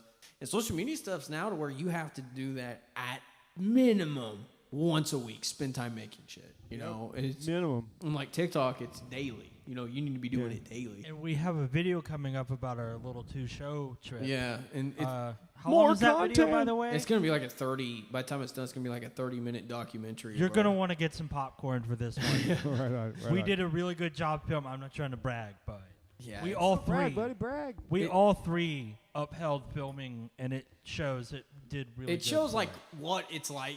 It's just a weekend run, but it's going to be a video on like what it's like to actually do the weekend How long run. is it? It's going to be about 30 minutes. I Nice. had over probably 3 hours worth of content. Is that there I a had to soundtrack, like a edit music down. Yeah, soundtrack? it's going to be music over parts to where we're Nice. driving, That's but it's going to be awesome. like, because Us. we had, honestly, so we got our asses kicked in Indiana.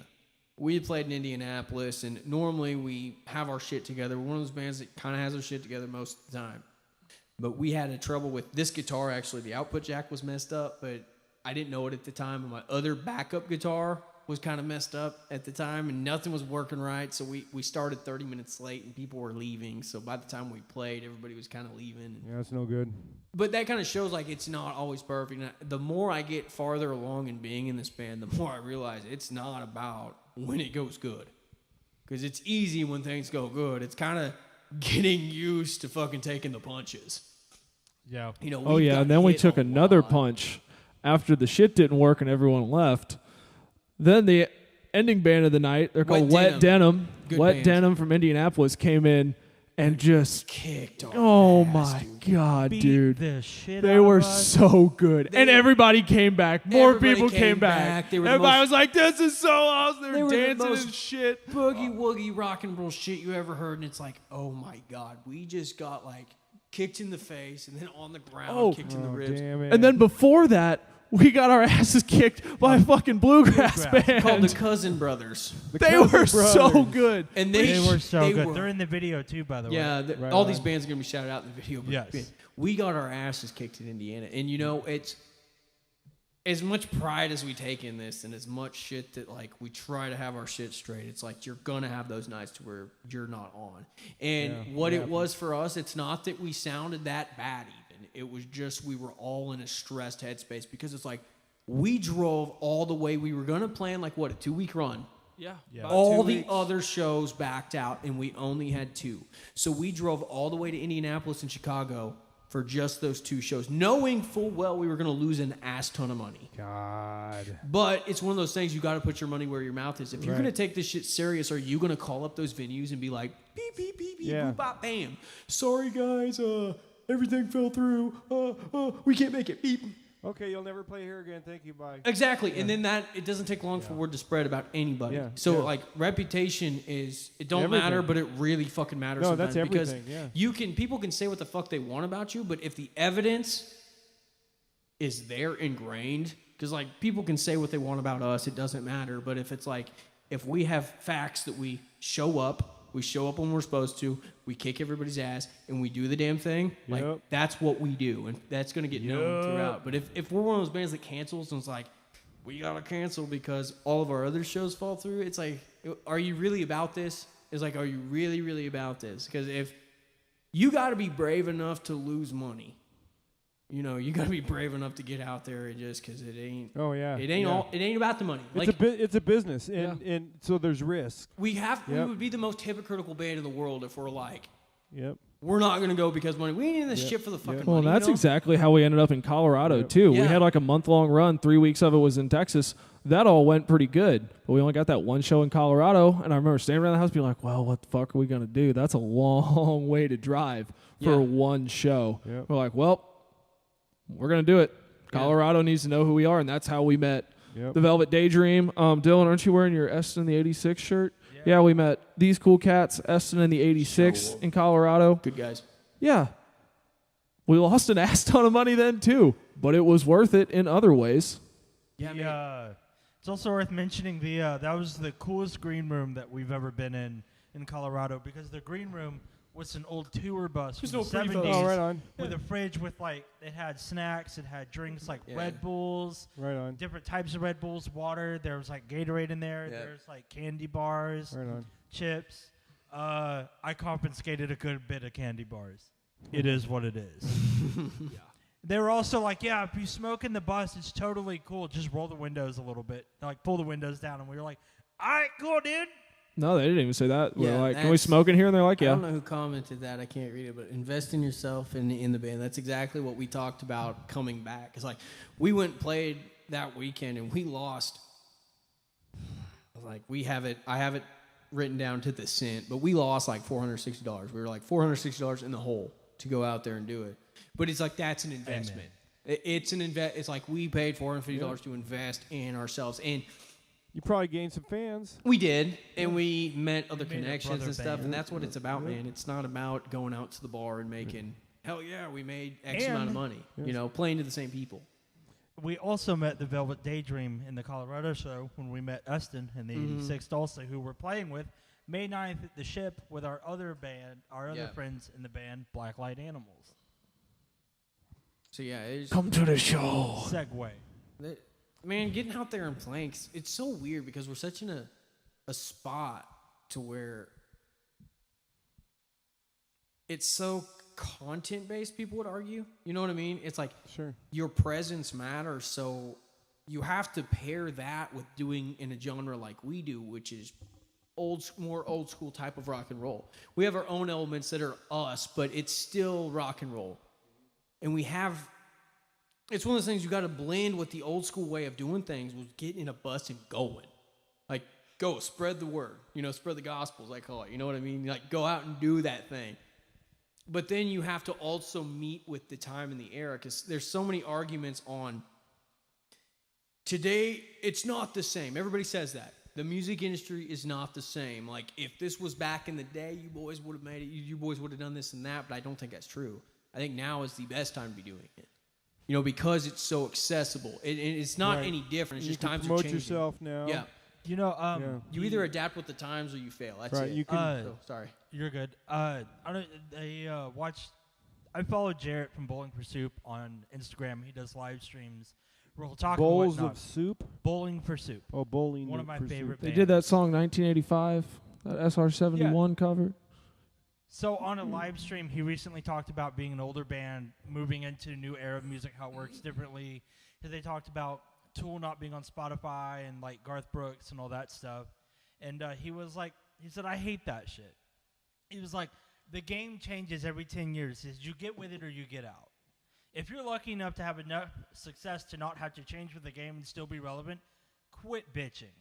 Right. And he was like, the problem is that everyone keeps telling these younger bands that oh, it's not the same that it was, and of course it's not. It's been 50 fucking years. It's changed. It's different. Get with it. Right. He said you can win the streaming game. Just work. Get on it. Get with it. Work harder. The musicians never made money. Yeah. No. They never made the money. The record companies always made the money. Oh, for sure. Alex Van Halen talks about that in his book. I don't know what everybody's bitching about. Yeah. Well, and now we have all the tools to do it ourselves as individual bands that used to be only the record labels and things like that could do, and now we can do it all ourselves. The only way the musicians ever made the money was in the live shows and the merch. That's the only way they ever did it. Yeah.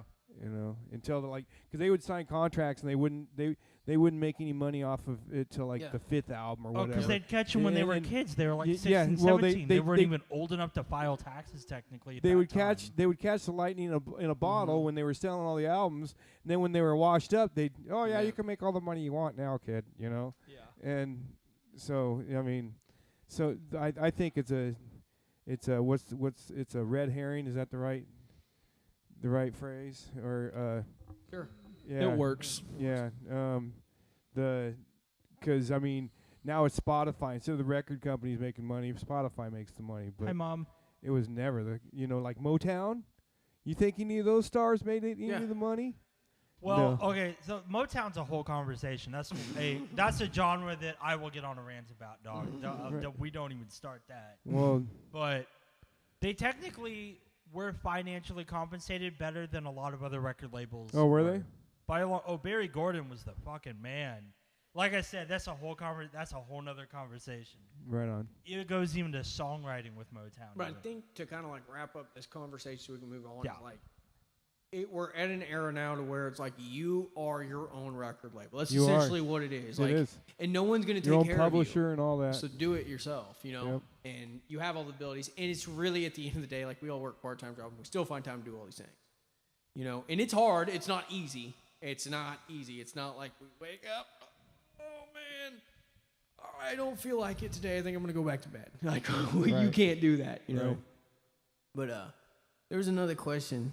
What was that other one I think it was the Stacy's asked it. Or someone asked what we listen to when we travel too. That could be a quick. Okay, yeah. That's hey, Stacy's, buy our bus so we can buy another bus. we need bus, bro. Bus.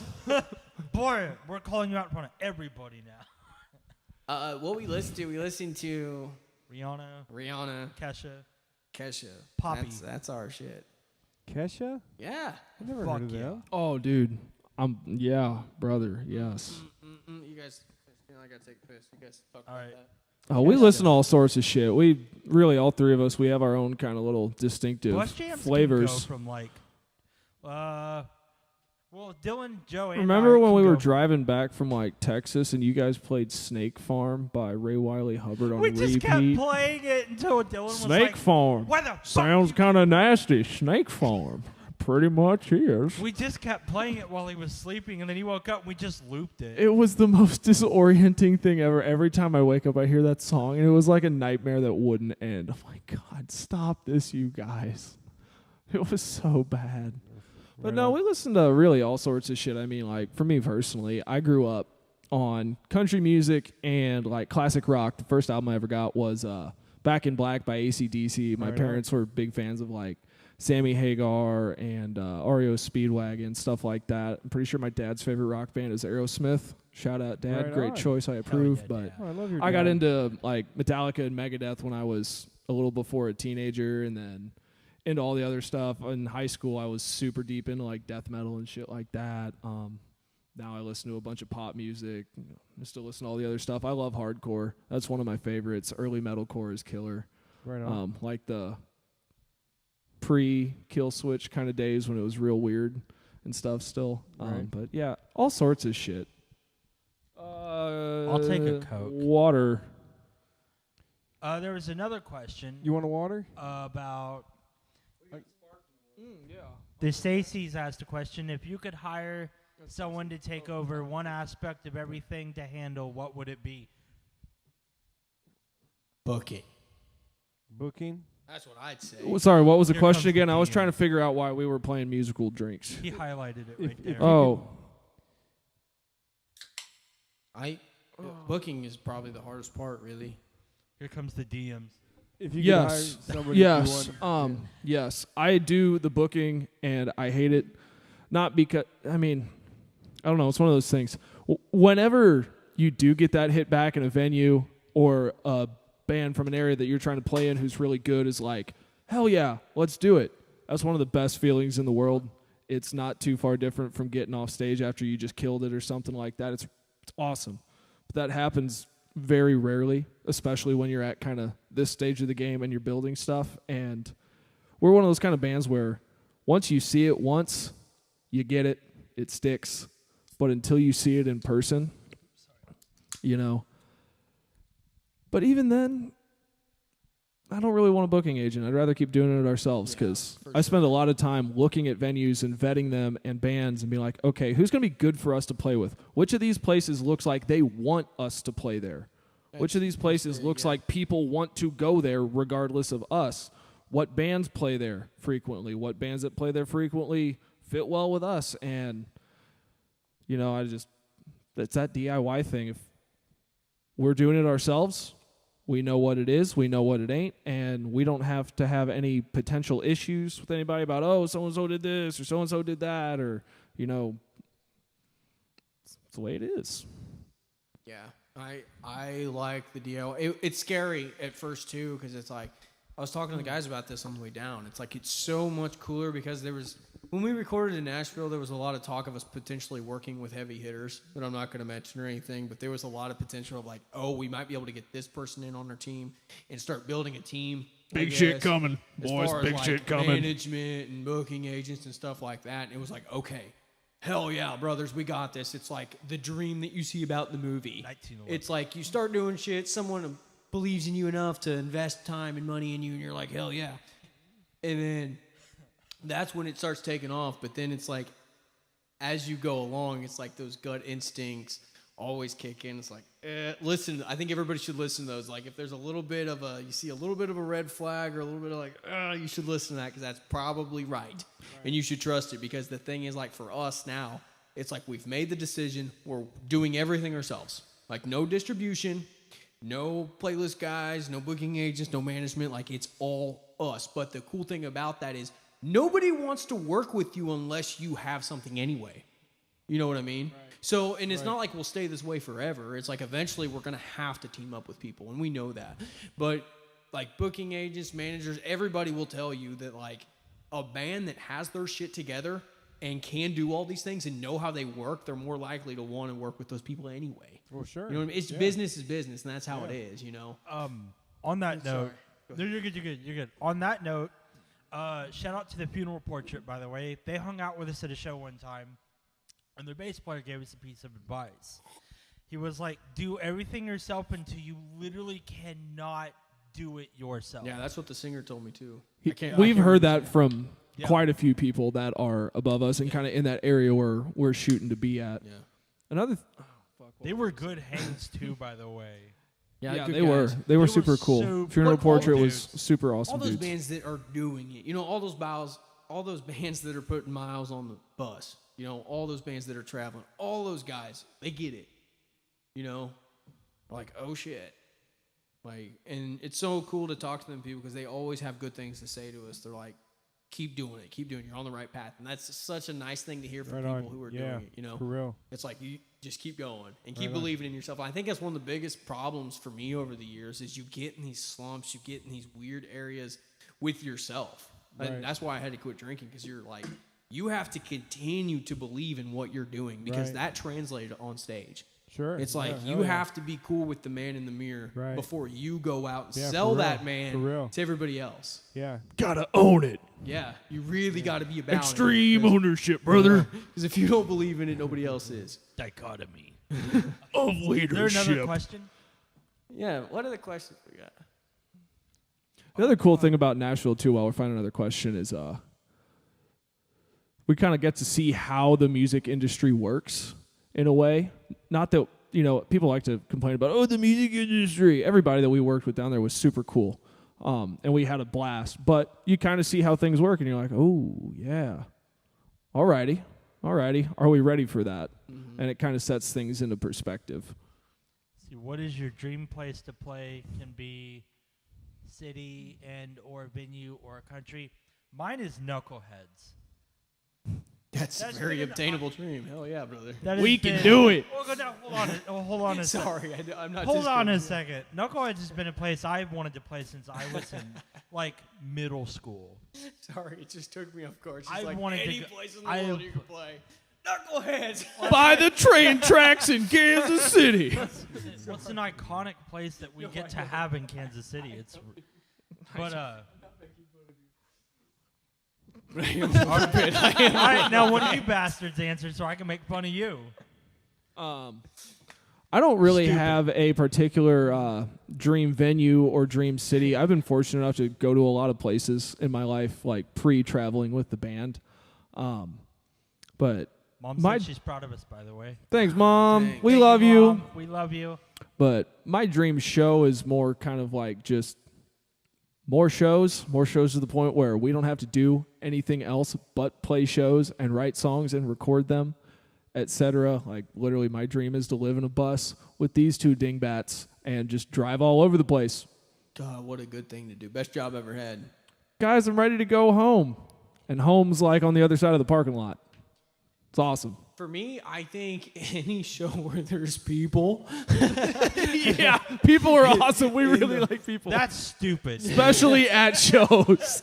When did we ever do that? I'm not discrediting any of our shows because we've played a lot of really good shows where people are interactive. There's people, but it's going to be cool when we get to that. When we get to that 4-digit number, you know what I mean? Yes. That's going to be a really good feeling, especially starting from the absolute bottom. You know what I mean?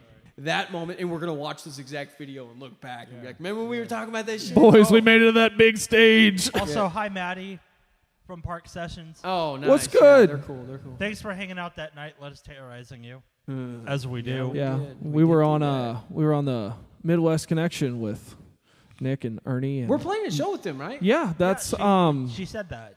in In July. Yeah, that's gonna be at the Rhino. Yeah, I we're thought it was very the excited giraffe. for that. Someone lied to me. Aren't you playing No, a it's show the with Ernie hippopotamus. in May? Yeah. We don't have the exact Wait, no, that's in July too. That That's is in not The long show after in the May Rhino. is at the ship. Yeah, May is ship. No, that's the lingerie bar, right? Latte and lingerie. Where's that we again? don't have details. Liquor, lattes, lace. It's in the works. Yeah, it's in we don't Topeka, have enough Kansas. details. I believe Topeka, but somewhere in Whoops. Kansas, yes. We broke a rule. Sorry. Broke a rule. But Sorry, yes, Dylan was really potentially, excited yes. about that one. We're gonna actually. I didn't say it. We're gonna have the owner of Liquors, Lattes, and Lace on the Midwest Connection. Me and Ernie are gonna have. Oh, Hell yeah. brother. Tell her- That's quite a story, actually. Tell them to put us on They it. Grill started 'em. in like a trailer. Did you know that? Yeah. No. That's what he told us in Yeah. the remember Yeah. the Wait, voice the- message like he the- sent us, he the- told the- us, yeah. The business started in a yeah, trailer. in, That's in so front cool. in front of the building they're in now, and then they Home sweet grew home, and baby. built and bought the building that they were parked in front of. Yeah. Hell yeah. Yeah. Yeah, That's and the trailers badass. as a kid, This too. this Trailers are Wednesday on the Midwest Connection, we've got Razor Razak Al Hussein. He's a MMA fighter. I knew it. Yeah, I he's was like, that's a boxer name. yeah, he's been the champ of a bunch of leagues, and yeah, brother. and he's fighter. he's had 4 UFC fights. He's a badass. He was actually the real estate agent that sold me this house. Yeah, Nice. yeah, he was in a Taekwondo class with my youngest son. That's how I know. So I got a question. We should take a photo with him like the Beatles did. with All Muhammad three of Ali. us, me, Dylan, and Josiah, you think we could take him? Razak, Yeah. Do you he think would kill you guys? all three of us, like, at the same Oh, time? yeah, though? no, he would kill you. What if I've we were all, almost like, died and he hopped wouldn't up on Okay. some I don't care. stimulants and, I'm like, not not trying feeling to no pain? recycle the joke. No, check this out. Razak, he's like NFL size, right? And I had him hold Are we his. talking, like, I had him hold- defensive back or, like, linebacker? It doesn't matter. You got a point. Yeah, I had him hold his foot up to me one time, like throw a kick at me one time. His foot's as big as my torso. Okay. Jesus. Yeah.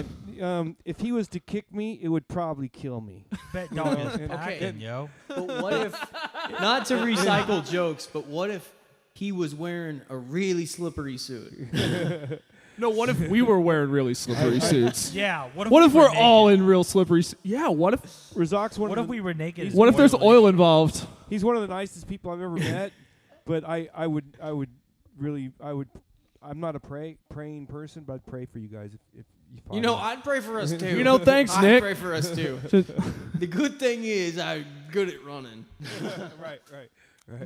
Little known fact here's, about here's a rule Josiah. of life you guys need to know. If you ever see me running, don't ask any questions. There's a don't look bear. around. Nothing. Just start running in the same direction because Yeah, something's okay, horribly fair. wrong. Dude. Yeah. Yeah. Mom said, "What about the Full Throttle Saloon in Branson?" That'd be cool. I grew up Oh, watching yeah. that show. Hell You yeah. guys ever grew up watching it with Jesse James Dupree and? No. Is that all the questions we got, or do we got any more? Oh, there's one at the bottom. Okay, but would would you you- rather fight? Okay. Would you rather fight one horse-sized duck or 100 duck-sized horses? 100 horse size. No. I'm Okay, gonna go with one duck. One duck. Or yeah, the one Okay. horse-sized duck. Clarify though, is it all three of us or just one guy? And do we have weapons or no weapons? Are we naked? And clothes. So elaborate on that. Can I and at then we least can wear answer. like a jockstrap with a cup or something? Yeah, like are they horny? One horse. no. I stuttered. And Yeah, still because you would stopped hate to see myself. the pecker Are of they- a duck. are that's they- the are size they- of a horse? Are they fucking ducks? Just a massive fork right in your face. God, I don't even If know you what duck a. anatomy. That's a killer joke. by Did the they way. expand yet? Oh, Did they what? Clarify. Do duck wieners have like what's that shape? What's going on with that? Oh, the duck. They Yeah. got the cork wiener. Oh, It's like cork? pigs, like the It's spinny, like the a curlicue, spur. and Yeah. it is. Everyone Everyone fights. How the fuck does that work? Oh, everyone fights their own battle. Is that what he said? Yes, So everyone fights it's their one-on-one. own. If it's 1-on-1 and it's a duck, 100. What was it? One horse-sized duck or? Or 100 duck-sized duck-sized horses.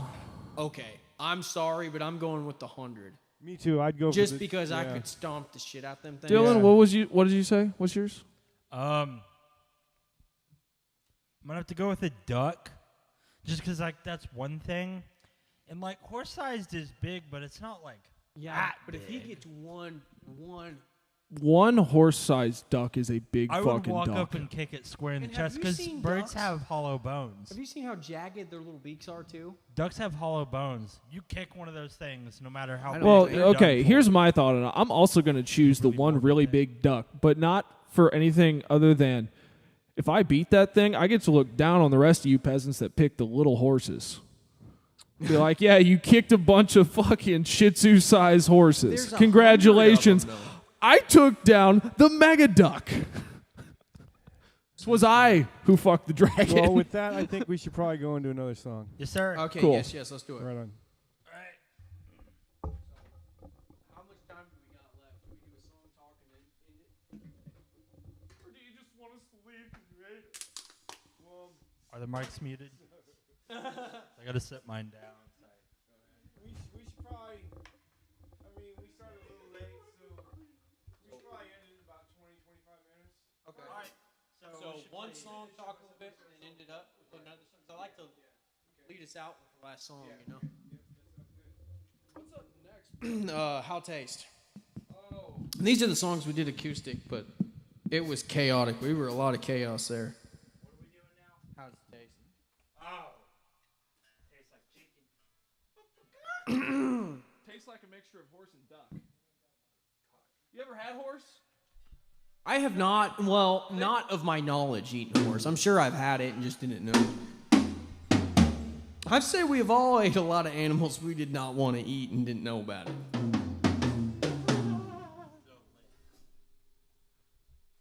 Sugar Shaw.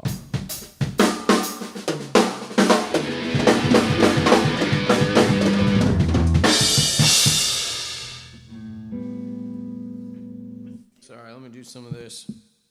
So yeah, this is our song, How Does It Taste? This one, hopefully we're able to release this year. Yeah, we actually wrote this song. So we were at our day job. Me and him, I still work at the cabinet shop. Me and him used to work at a cabinet shop.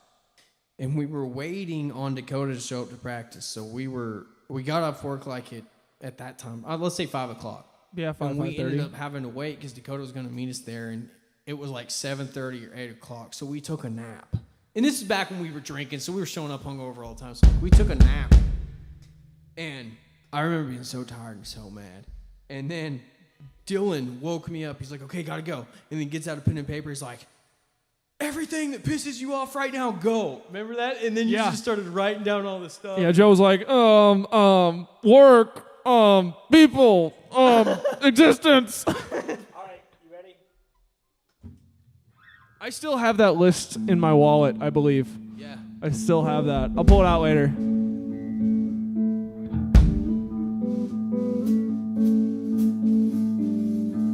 How does it taste taking the easy way, selling your soul just cause of pace? Now you sit on your throne made of self-righteous bones, and you sit on your throne all alone with your gold.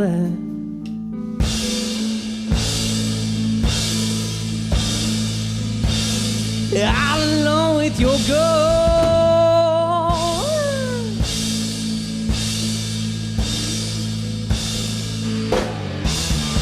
Hey, sugar like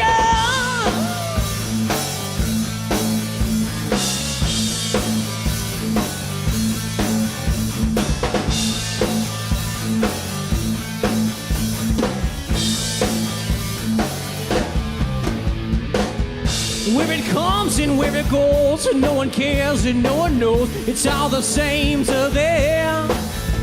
Shut up and make your way, grind your steel and get your pay. And tomorrow, do it all again. So you follow the rules, son, you better sit back down. Don't you know not to question the crown? You're wasting away, you wanted to seize a fight. You started wanting for days. Tell me, where will you go? Stand up and face the reason, come feel the flame. We're breathing, face your disgrace. Tell me, how does it taste? Second chances, they don't come. It's the first train you best run. It doesn't matter where it goes. It's a lie, you'll find in time they bleed you dry and rub you blind like the dirty fucking bastards they are. So they sell what they don't grow. It's just business, don't you know? You ain't shit to them. You're wasting away. You wanted to see some fight. You started wanting for days. Tell me, where will you go? Stand up and face the reason, can feel the flame. We're breathing, face your disgrace. Tell me, how does it taste?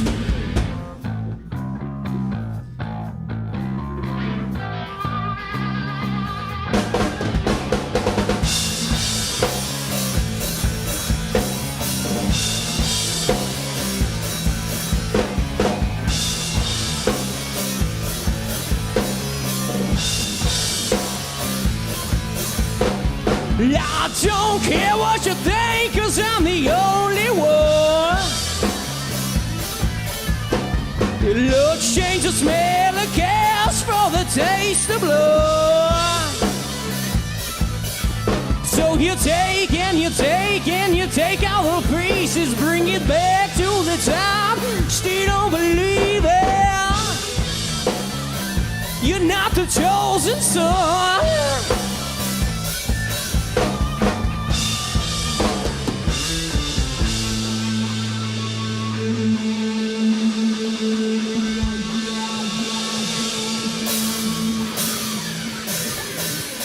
You're wasting away. You wanted to sense the fight. You started running for days. Tell me, where will you go?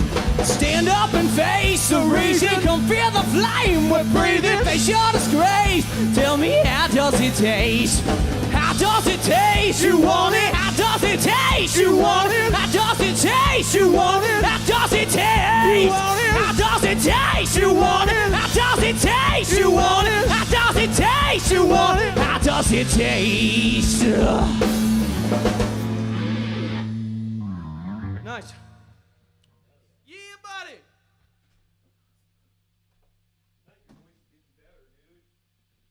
I have worked very hard at it for a lot of years, you know? I did not even want to start singing at all. Like, I had no desire. Yeah. I didn't want to be a singer. I thought it was... What have you been doing to work on it? Didn't like singers, I guess. I can tell. So, I can tell you've been doing something. staying sober helps. And oh yeah, that does help a lot. staying sober helps because I liked smoking cigarettes when I drank. You know what I mean? Yeah. I never really had any interest in cigarettes. Yeah, thanks, dude. Well, drinking alone cuts down your stamina. And running helps. Oh you know? yeah, big time. And I was running a lot, but man, it's just like learning more about it, I guess. Like with the vocals and stuff, because like when I was first starting out doing things, it's like it was like full throttle all the time sometimes, and then it's like, okay, I'm starting to lose my voice or something, and then kind of figuring out just my singing and stuff has just been trial by error throughout the years. It's just been nobody's taught me. There's this short little period where I went through like online lessons or something, but no one has really taught me a lot other than just do it, and it was hard. The hardest part was getting my ears adjusted to it, you know? Sure. Kind of staying in pitch with things, but yeah, it's been a very humbling process over the years, like to get, and that's why I'm so proud of where I am now, because it's been a long journey to get to where I am. And I know a lot of people who have seen me over the years know how that's been, but like I said, it's one of those things, like my grandpa told me, my grandpa was a musician too, and one of the last things he told me, because he had dementia real bad, is he said, you need to play and you need to sing. And then he died shortly after that. So that's been one of those things, like for me, it's like, I knew he was right. Something inside me, like knowing that this is going to be something, I knew that was right. So kind of taking on that cross, as you would say, or that burden, as weird as that sounds to say, but taking that on and being like, okay, I have to do this, and then I have to make this the best at what I do, and kind of embracing how I sing, because everybody sings different. Right. And for me, it was quit trying to be other people. Right. And be the best that you can be, because there's only one voice. Like, everybody only has one voice, and it's like, if you're trying to be somebody else with that, what the fuck is the point, you know? Be yourself, and like, really for me, it's just kind of all the characteristics of my voice just channeling in, and like all my little trademarks and stuff, like really locking into that and doing that more often, you know? That's kind of how I can say that. Yeah, big time. Do you guys sing at home together? We're working on it now. Like that's one of the biggest things that we started doing this now. Like within the last months. Do you guys do real harmonies? Do you know how to do thirds and fifths and stuff like that? Not yet. Are you planning on learning them? Yes, yeah. Yeah, in the future. That would be the best thing you could do for your band. It really is, because personally, I think harmonies is what really sets bands apart. You know, real harmonies. You know, Yeah, every time we see that from another band live, I look at Joe and I'm like, amazing, yep, they're doing that thing that we don't do. And you know what? It's amazing. Like, it really is. I'm not gonna lie. I'm surprised at the mileage we've gotten out of being the band we are with only one vocal. Like, we're starting to get backup vocals now and harmonies and stuff, but like, we went a lot of years with just having one mic. You know. In all the bands that I've known that can do that together, they practice a lot without their instruments. Mm-hmm. You know, so and you guys live together. God, Yeah. you know, there's so much practice time that you have. You know. Yes and no. Yeah. Honestly, we probably don't practice as much as we should. Yeah. Just It's hard, because, like, yeah. life, man. Yeah. But we do practice more than most bands, you know. Right. Life's hard. It's hard to discipline's hard. Yeah, the first time we worked with Malcolm in Nashville, he was like, "All right, so we're starting with harmonies. Yeah. Who's up?" And we were like, and he was like, "Real bands have harmonies," and we were like, "Fuck." Yeah. Well, And it's hard to compete with bands that add old harmonies, school, that's too. the thing. Yeah. Yeah. You listen Yeah. you listen to bands in the 70s. Oh, They sang harmonies, dude, and there was no autocorrect and shit. It was you know? good, too. They were Yeah. almost good. Like listen to Van Halen, old Van Halen albums. Fuck, dude. You know, Yeah. or I mean, all those bands, fucking Styx. Yep. All those bands, those guys sang like nobody's business. Yeah. You know. No, that is on our plate of, like I said, there's a lot of work we have left No, to do. if you guys could do 3-part harmony, that would be so fucking badass. Just do fifth chords together. You know. One thing, That's a good quick little thinking. story. I know we got to wrap this up soon, but Malcolm told me. Malcolm Springer's his producer we worked, but he didn't tell me. He told all of us.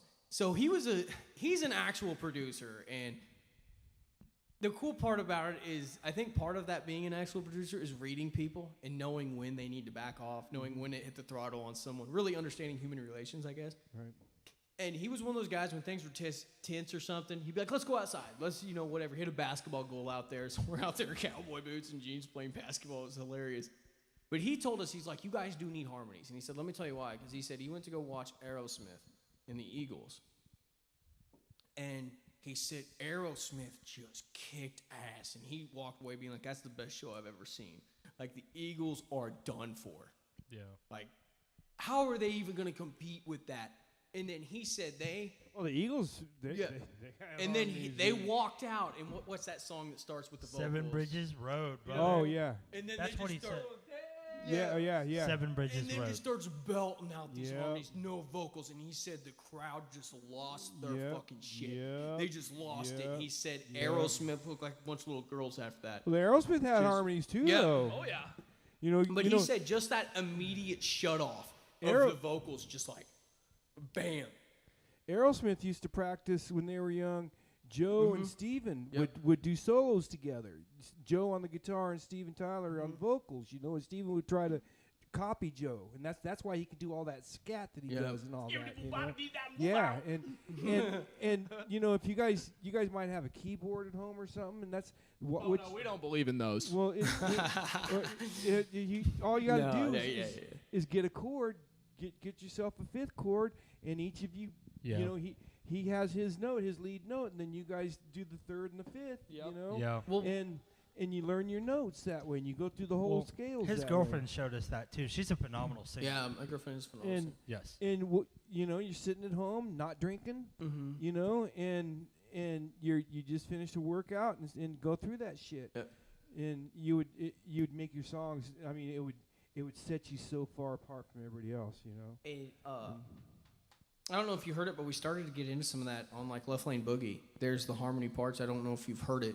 Yeah, on I the haven't heard But the recording. there's- harmonies. No. On the recording, that's I all didn't three of know us that. Yeah, in the background. that's all three of us like getting Yeah. in there and doing it. Actual. Oh, nice, yeah. nice. So we're getting to a point where we're going to incorporate more. But like I said, man, it's just we're stair stepping, we're climbing, we're fighting. No, it takes work. Yep. Yeah. Yeah. I just started doing this singing thing like the beginning of this year. So yeah. So you never sang before? No, there was one point in time, well, early on in the band, I tried singing something. We were practicing Mark and Kayla's garage. Yeah, and It was that Jet song, yeah. Stop Yeah. that. So I've never been You're much for ruining our singing ever fun. in my life, and I'm like, we need to do this, and I want to do it, so I'm going to figure it out. So I imagine you guys being visualizers. So where are you in 5 years? 5 years, Setting the world on Beverly fire, one Hills. stage at a time. easy. Got a lot of answer. money, driving a Maserati. Back on the booze. No, I'm just kidding. Oh, no, we started with the powder. Passed out in the Santa suit in the gutter somewhere. Man, in 5 years from now, I got this one. sure. Let's hear it. Setting the world on fire, one stage at a fucking time, brother. Right on. Amen, brother. Amen, brother. That's all No, I that's got. good, man. It's just really, I'm not too concerned about numbers or anything like that. It's mainly just in 5 years I would like to be doing this long tours. You know what I mean? Long tours, but we'll have a bigger resume then, and we're obviously gonna have more traction and stuff. But it's Long tours meaning like coast to coast, stuff like that. Months at a time. Yes, months at a time. Yeah, as soon as we start. Not going out for a weekend or 2 weeks or. Right. I mean, longest we've been was a month, which was pretty impressive at our level. I could. That was say. within the last year, wasn't it? It was last year almost. Yeah, about a year actually, ago. whole It was year in from now. April Yeah, last yeah. year. April last Yeah, year. I think I remember that. We went out for a whole 30 days. And you know what? We didn't do too bad. I cried. I missed you guys really. That bad. was I what did. actually started the sober thing. We were like, it was January of that year. And we were like, Yep. oh, shit, we got so much work to do with everything. Like, we still hadn't built bunks in the bus yet. Also, we were like, dang, we got to quit drinking So- if we're going to get any of this stuff done. So we went from some point in January, I think late January, early January. No, it was February 1st. From February 1st, up until April, there was no alcohol involved. And we did the whole tour completely sober as well. We said no booze this whole tour. But then when we got back, we said, hey, we're going to earn our stripes. But let's finish this tour first. Let's go all the way past the tour. When we get home, we can crank up the Toby Keith. And I'm not exaggerating. Like, it was, let's go home, listen to Toby Keith, and drink some beers. You guys listen to a lot. And of that's that what was we the- fucking that's- did. When you drank, you listened to Toby. Oh, Keith. we That's love right. Toby Yeah, Keith, dude. Toby We Keith's really great, do. period. Yeah. I'm I was kind working of at the sad I ca- didn't get to meet him. You know, When I Yeah, was working I at the got one. cabinet shop, I used to listen to so What's- much TK. What's the furthest get you guys sad. have traveled to do a gig? Probably Browns. It was either Colorado or Brownsville, I'd Oh, say. you guys have done Brownsville? Yeah. Brownsville, Texas. Yeah, Oh, buddy. that's like the coolest town in the world. Right That's on the cool. border, dude. Like, there's these guys No, walking that's- up being like, And then there's the island. Did you go to Padre Island? yeah, we went to We Padre did. Oh, Island. I love that Twice. fucking place. Yeah, we dude. went twice. Yeah, I had been to Padre One of my best Island. friends in the world's from Padre Island, dude. Yeah. That's super awesome. Yeah. But yeah, I was there on like a family vacation one time. It was one of the only family vacations we really took that was any distance from where we lived. And so I'd been there and I was like, oh shit, guys, we're going past Padre Island. Yeah. We're going to the beach because they'd never been to the beach before. So That was I my was first time super seeing the jacked beach, yeah. about it. So I said, I don't care if you boys like swimming or not. Oh, You that's- are walking with me into the ocean. You are getting in the ocean with me. Right We on. had a great time. We had a And fun- got That was so your first time seeing the sunburned, beach? dude. I love the ocean, man. Me too. It was like one of my cool. favorites. It was very. I don't like swimming in it. I just like looking at it. No, and it stuff and scared the smelling shit it out and of me. It's stuff. kind of Oh why man, I get up in that thing, dog. If I told you some of my stories, you would never get in the ocean again. No, I believe it. I probably didn't want would. to. Last time I saw jellyfish. Yeah. I saw jellyfish like run right next to No, me. I've had some scary experiences. Joe and I were out in the water walking around, and Joe goes, "Don't move." And he goes, "There's a fucking manta ray right there, or not?" jellyfish. It's it was a Jellyfish. big one. Anyhow, he was like, "There's a big jellyfish right there." I looked over and was like, "I'm gonna not It move." floated. I thought it was a piece of trash for a second. It was like floating. I was like, oh no. No, Brownsville's farthest we've been. That's what, 16 hours, roughly. That we Yeah, played a show. Brownsville's the Like, farthest. I we think didn't play a Brownsville show at Padre. because Brownsville going straight from there to where we're from is like 20 hours. Mhm. It's almost an entire day. And I Yeah. think Colorado was probably like what, 12 or 15. Yeah, something like that. But Brownsville was cool. Like, it sucked, but it was cool. Like I said, figuring things out, and like you kind of take what you can get when you're at our level too. It's like people that hit you back, like because that was the time to where me and Dylan were both doing booking, and it was he was kind of transitioning into being the full-time booking, and I was transitioning and learning how to let go from it because that's been a So big he's- problem with me. He's the booker. Yes, he's the booker now. That 100%. that rhymes with hooker, you know.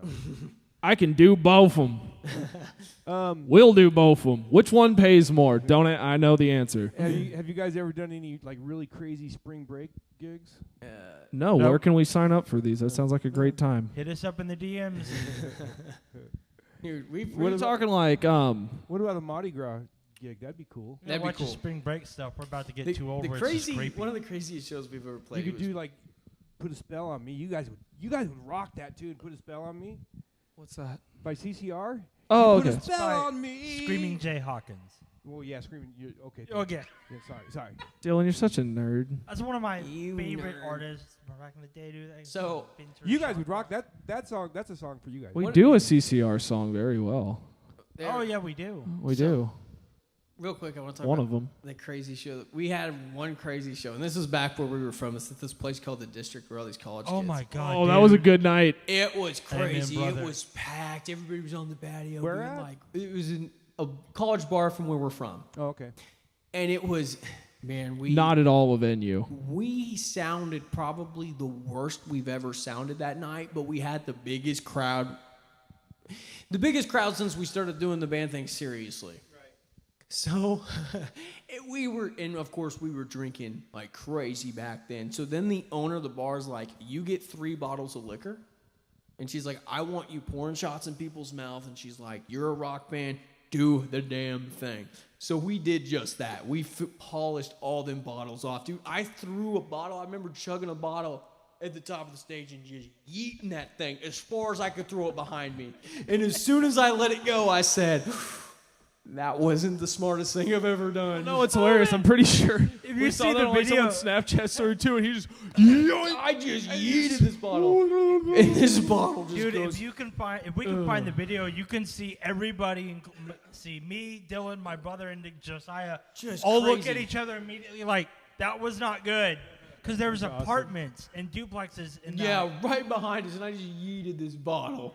And then people were throwing me their drinks and bottles back. Throw it! Throw it!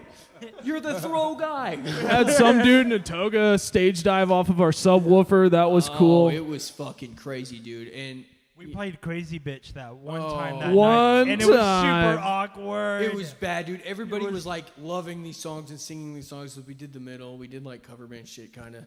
And Yeah, we did everybody was cover like band shit. about it. And then I remember after that night being like, okay, that was That's the not the cover. worst show. 'Cause, dude, we played Moby Dick, the Zeppelin song Moby Oh, Dick. Dakota's in the chat.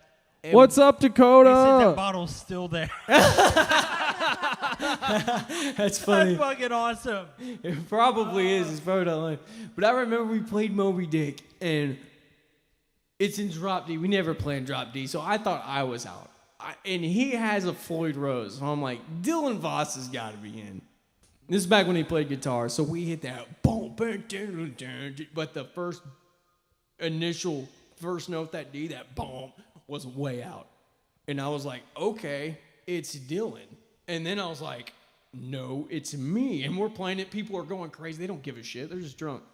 And then so I stopped playing it. I stopped playing that D note. I'm just going, dun, dun, dun, dun, dun, dun. And I'm like, okay, Still out of it's tune. still bad. Who is it? And then it wasn't until after the show we listened back. I think it was you, right? It 'Cause didn't you stop playing it too? Yeah, I think he stopped playing it too because he thought it was him. I thought it was me too, dude. Yeah. I was like, I don't. Yeah, I remember. I'm pretty sure that was me. wasted. It well, the was. funny part is I never tuned down to drop D for songs. So like I would play Moby Dick like in standard, like the hard mode, by the way. And like so like when my bass was never out of tune unless I smacked it on something. So I was like, there's no way it's me. I've only been using the one fucking tuning for the past 2 hours. I check it in between every song. And then I think you stopped playing it. It was I just stopped Dylan playing out for 2 there. bars and was like, But Dylan, okay, I don't care what anybody says. Dylan was a straight up champ for this because Dylan is out there just Giving rocking it. and rolling, not giving one shit. What else was I gonna do? And it is just out. It's out. These out. drunk motherfuckers don't know music. And he It is- sounded and perfect what's to them. Funny is me and Dylan Carey were doing the same thing. We just weren't problem hitting the solving. note. We were going. we had the same idea. Oh, good times. That's why we don't. That's one of the reasons why we don't drink anymore. The footage from that show looks so hard as long as you can't hear the audio. Oh yeah, we That's on definitely any couldn't song, use by any the We of it. heard some of that audio back at one point. We're like, Everything was out of tune. My vocals were out. The guitars were out. Dakota was out. It was bad. You're one of the few musicians you guys are one of the few bands I've seen that realize they're just drunk, so it doesn't really matter. You know, because at the end of the day, it doesn't matter. They're drunk. You know.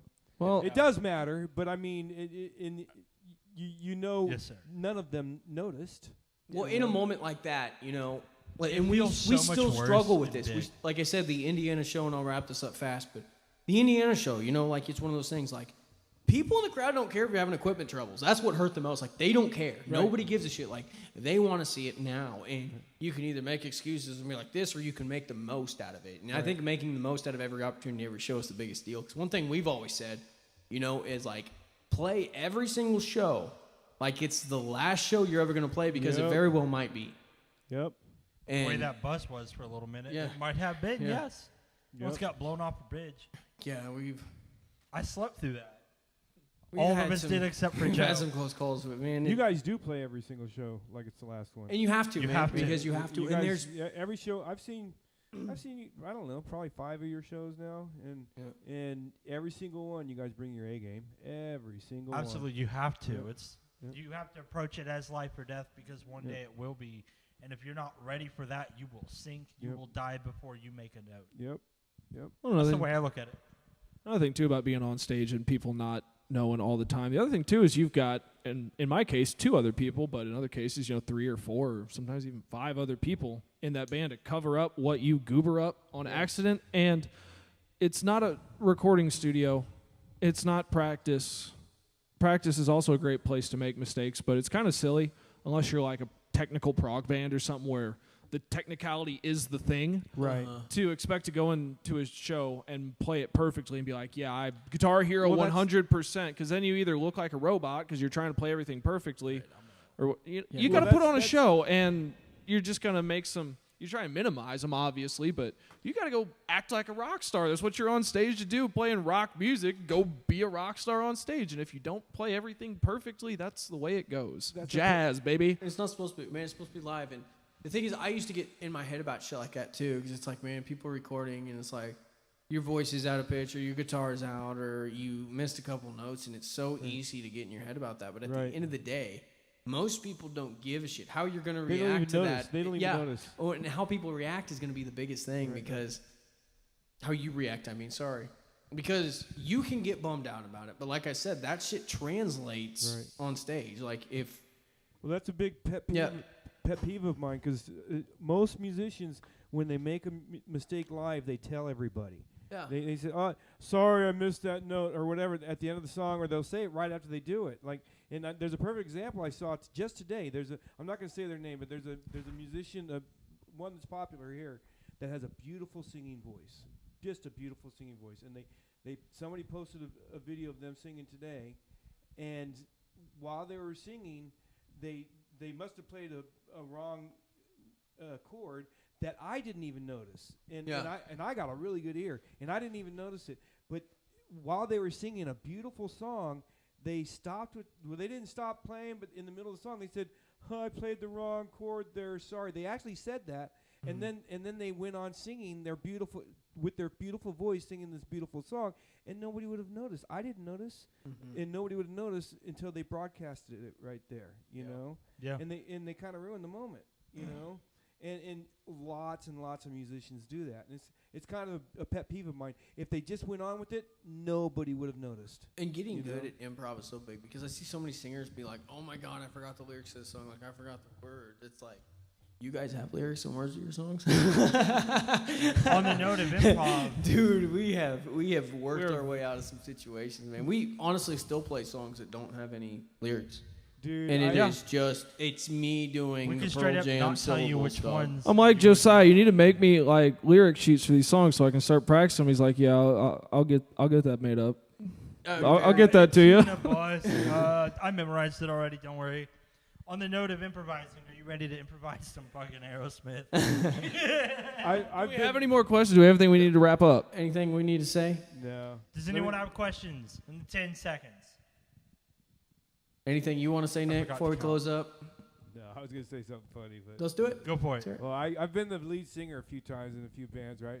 And I've always had a problem with my hard drive locking up in the middle of sentences and shit, you know? And so I can't tell you how many times I've been in the middle of songs and the words end up being "ala" or whatever. I'm just saying fucking sounds just because I don't know what the fuck my hard drive locked up and I don't remember the words, you know? So yeah. That's one of the reasons I don't like being the singer, because my hard drive will lock up. Dude, and honestly, like, Dude, it's so weird. Learn how to sing and learn how to play and learning how to be a frontman. I think that's what a lot of people lose is learning how to be a frontman. You know, instead of being a singer. It's like, you're a great fucking thank you, man, dude. Thank You work that fucking crowd, dude. And I've seen so many guys. Yeah, baby, make that dollar. No, you do. I've seen so many guys and so many like bands that play, and it's hard, man, because it's like, for me, I would like to. Sometimes like I said, I wanted to just play guitar. Like I wanted my side of the stage. And then I could tell the singer to fuck off when he got to my side of the stage. Like, get out. You know what I mean? Right. But it's like, that's not the way it worked. And sometimes it's like, man, I'm chained to the microphone with the guitar because it's like, I have to play and sing. And I'm not going to wear one of those headsets. No, but you guys are great. I mean? You guys are great at the whole thing where, question. like, the band slows down and quiets down. And then you start saying, make sure you meet me at the merch table, you know, and stuff. Bitch. You guys are just great at the whole interaction thing, you know, and you know, that's a hard thing. That's a craft. That's something you had to develop over time. You didn't just do a gig and start doing that.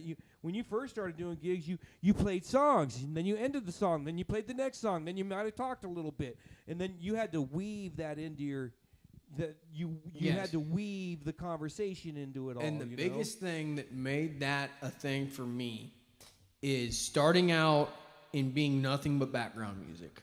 And having everybody just kind of, and honestly, I got goosebumps right now just talking about it because it makes me want to throw up. Something about like playing all night in a bar and being background music. Right. I would rather die. Right. I'm sorry that sounds extreme, but it's like, I love what we do and I believe in what we do. But if I do not want to go play bars and be background noise for nobody to give a shit. It's like, life is too fucking short for that. I'm not doing it. And one of those things is like, playing shorter sets and really locking in. It's like a lot of times people, if you really just say, hey, I'm fucking over here, and I got 30 minutes, I'm a long ways from home. Yeah. Give me this much time, and then I'm out of here. Yep. And most of the time, the people that you have to turn their heads are the people that are like, oh shit, I believe in that. And honestly, you're going to piss people off too. Because some people are just going to walk away and be like, we've ruined a lot of people's meals. You know, we've ruined a lot of people's date nights. I mean, that's part of it. Yeah. Is you're not going to be everyone's cup of tea. And Yeah. I think one of the biggest things, man, is kind of embracing that. Be like, kind of having water off a duck's ass, you know? It's, you're not going to be everybody's thing. People aren't going to like us because they don't like our type of music. People aren't going to like us because they don't like me. They don't like my voice or my personality. You know, that's okay. Yeah. And, man, but honestly, the people that do, though, it's like, we're here and we're not fucking around, you know? You ever done a corporate gig? Yes, Harley Davidson. That's you're just background music. That's Yeah, really that weird, was a dude. that's a whole nother shows, and I was really kind of bummed about it. Yeah.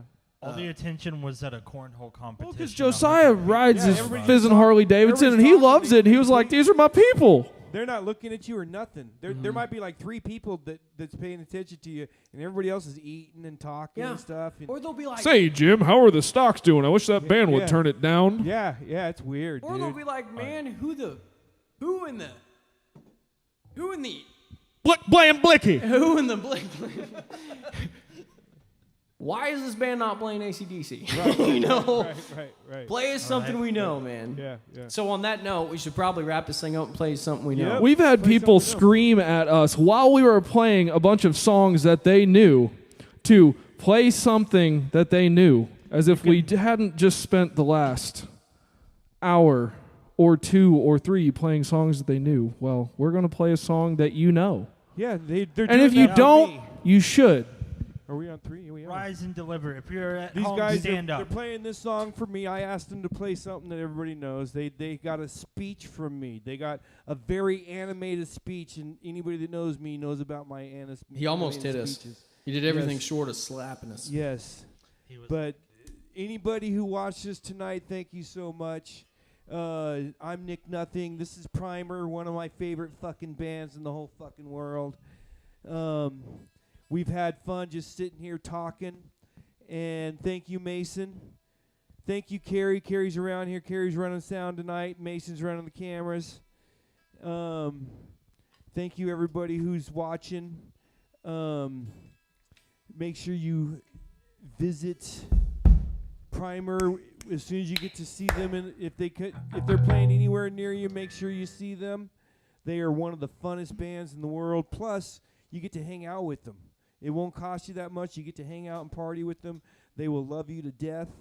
They will make you buy their T-shirt. We'll tell you a lot of stories about We didn't even get dirty old piss jokes. We didn't even get to our dirty old piss joke stories. Oh, shit. But they're going to play one of my favorite songs from one of my favorite bands. And then we're just going to close it out from there. Joe, I have a challenge for you. Thank you, everybody, for watching. I'm Nick Nothing. Peace, love, and rock and roll.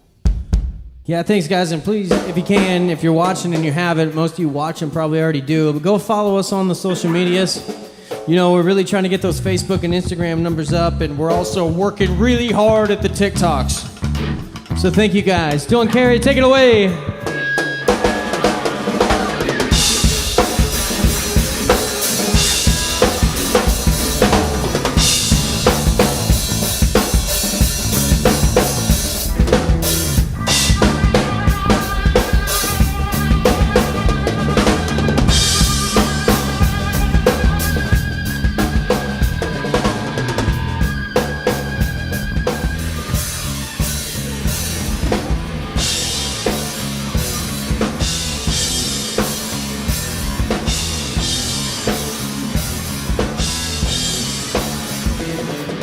Take me back to a South Tallahassee. Down across the bridge to my sweet sassafras. Can't stand up on my feet in the city. Gotta get back to the real nitty-gritty. Yes sir, no sir, don't come close to my home, my sweet home. I can't get no door to my high till boom takes weight. How ready to make to bust from a J. Paul Getty is here with a face in a beer. Oh, sweet home. Look out, she's a mule, put the mule in the stable. Ma, she's a cooker, put the eats on the table. Hate's in the city, but my love's in the middle. Can't stand up on my feet in the ghetto. No. Stand up, sit down, don't do nothing. It ain't no good when a boss man's shoving for down. Their thoughts for paper, what's in the babies only want to cry on the street. When you rock in the streets. Oh, sweet Lord. Sugar, sugar, sugar, sugar.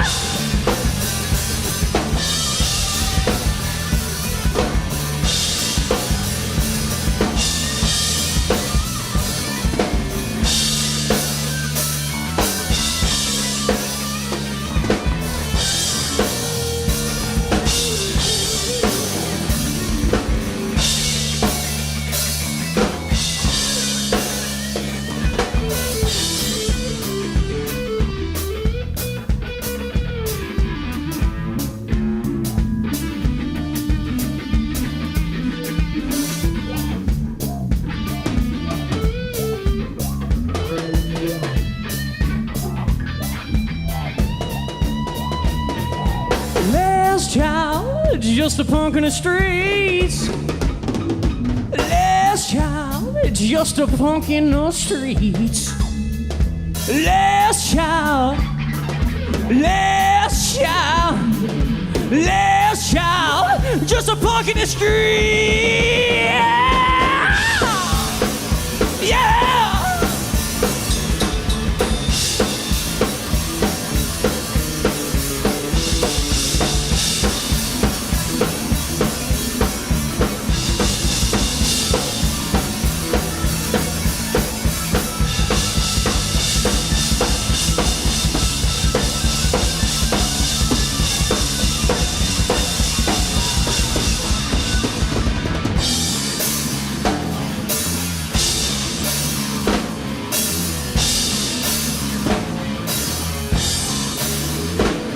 Let's do one more. Let's do one more. Keep it going, Dylan.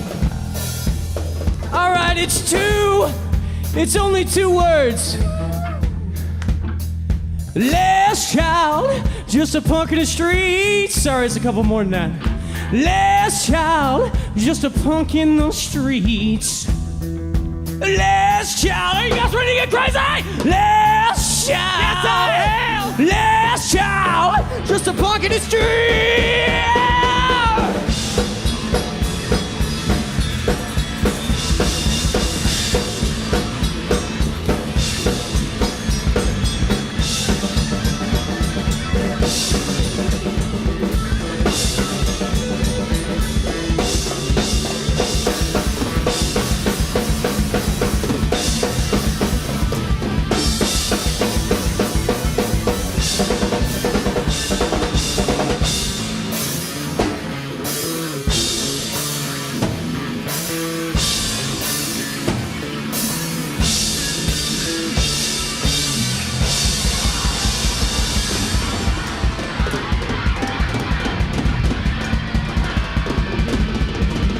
We are Prymer, and you're not, but we are.